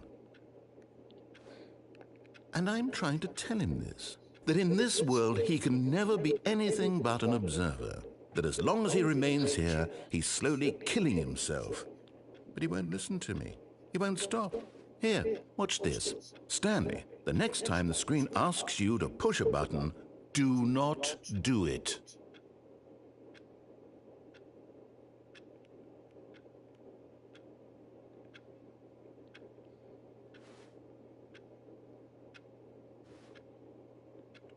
You see? Can he just not hear me? How can I tell him in a way that he'll understand that every second he remains here, he's electing to kill himself?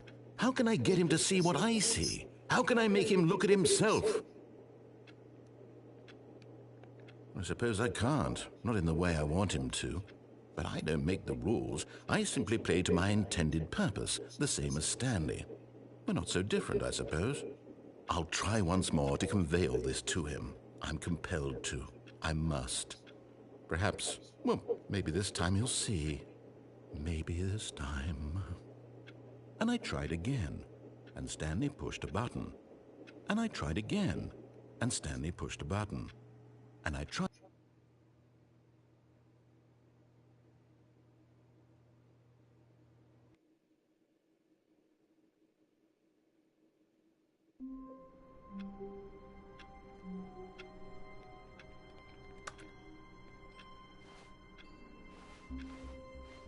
Stanley had never seen the office this brightly lit.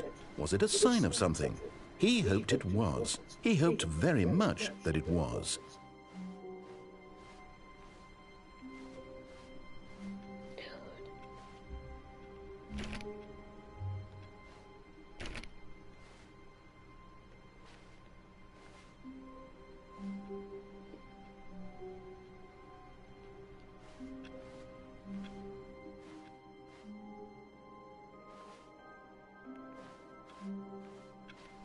The confusion and the chaos all seemed to melt away as Stanley embraced the bucket.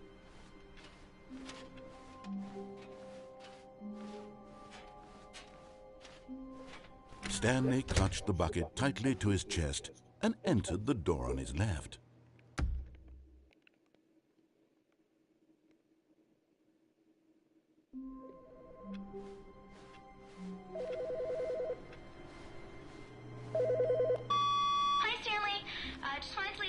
To let you know there's a few things I need you to pick up on your way home from work today. We need milk, cereal, dish soap, spaghetti, get a thing of sugar, some bread, and coffee beans, whichever ones you like. I'll give you a call if there's anything I forgot. Thanks, sweetie. See you tonight. Weird. That's also very crazy how it did that right after Warmth that ending. spread through Stanley's arms. With the bucket in his arms again, he was home. Can I go through this again?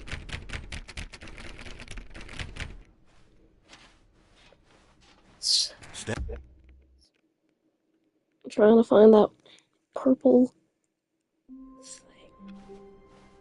Even now, Stanley's office was a distant memory. What did it look like? There was a computer, perhaps, and a painting. Was it a painting or a photo? He could no longer recall.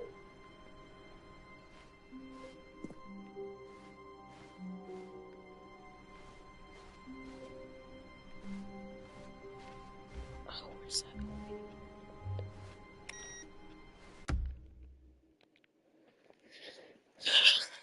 Last try, then I'm ending the stream. All of his co-workers were gone. What could it mean? Stanley decided to go to the meeting room. Perhaps he had simply missed a memo.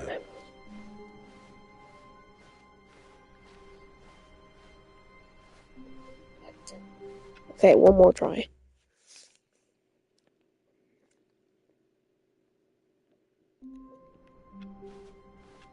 All of his co-workers were gone. What could it mean? Stanley decided to go to the meeting room. Perhaps he had simply missed a memo. Perhaps I had missed a memo. Oh, come on. Okay, one more time.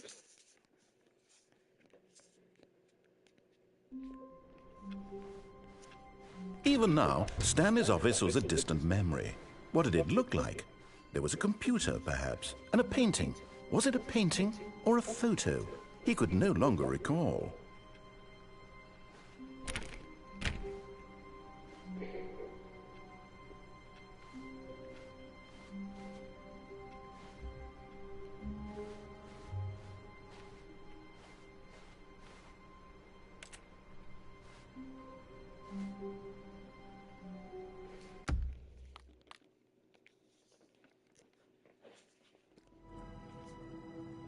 Okay, guys, that's the end of the live stream / video. I'll see you guys in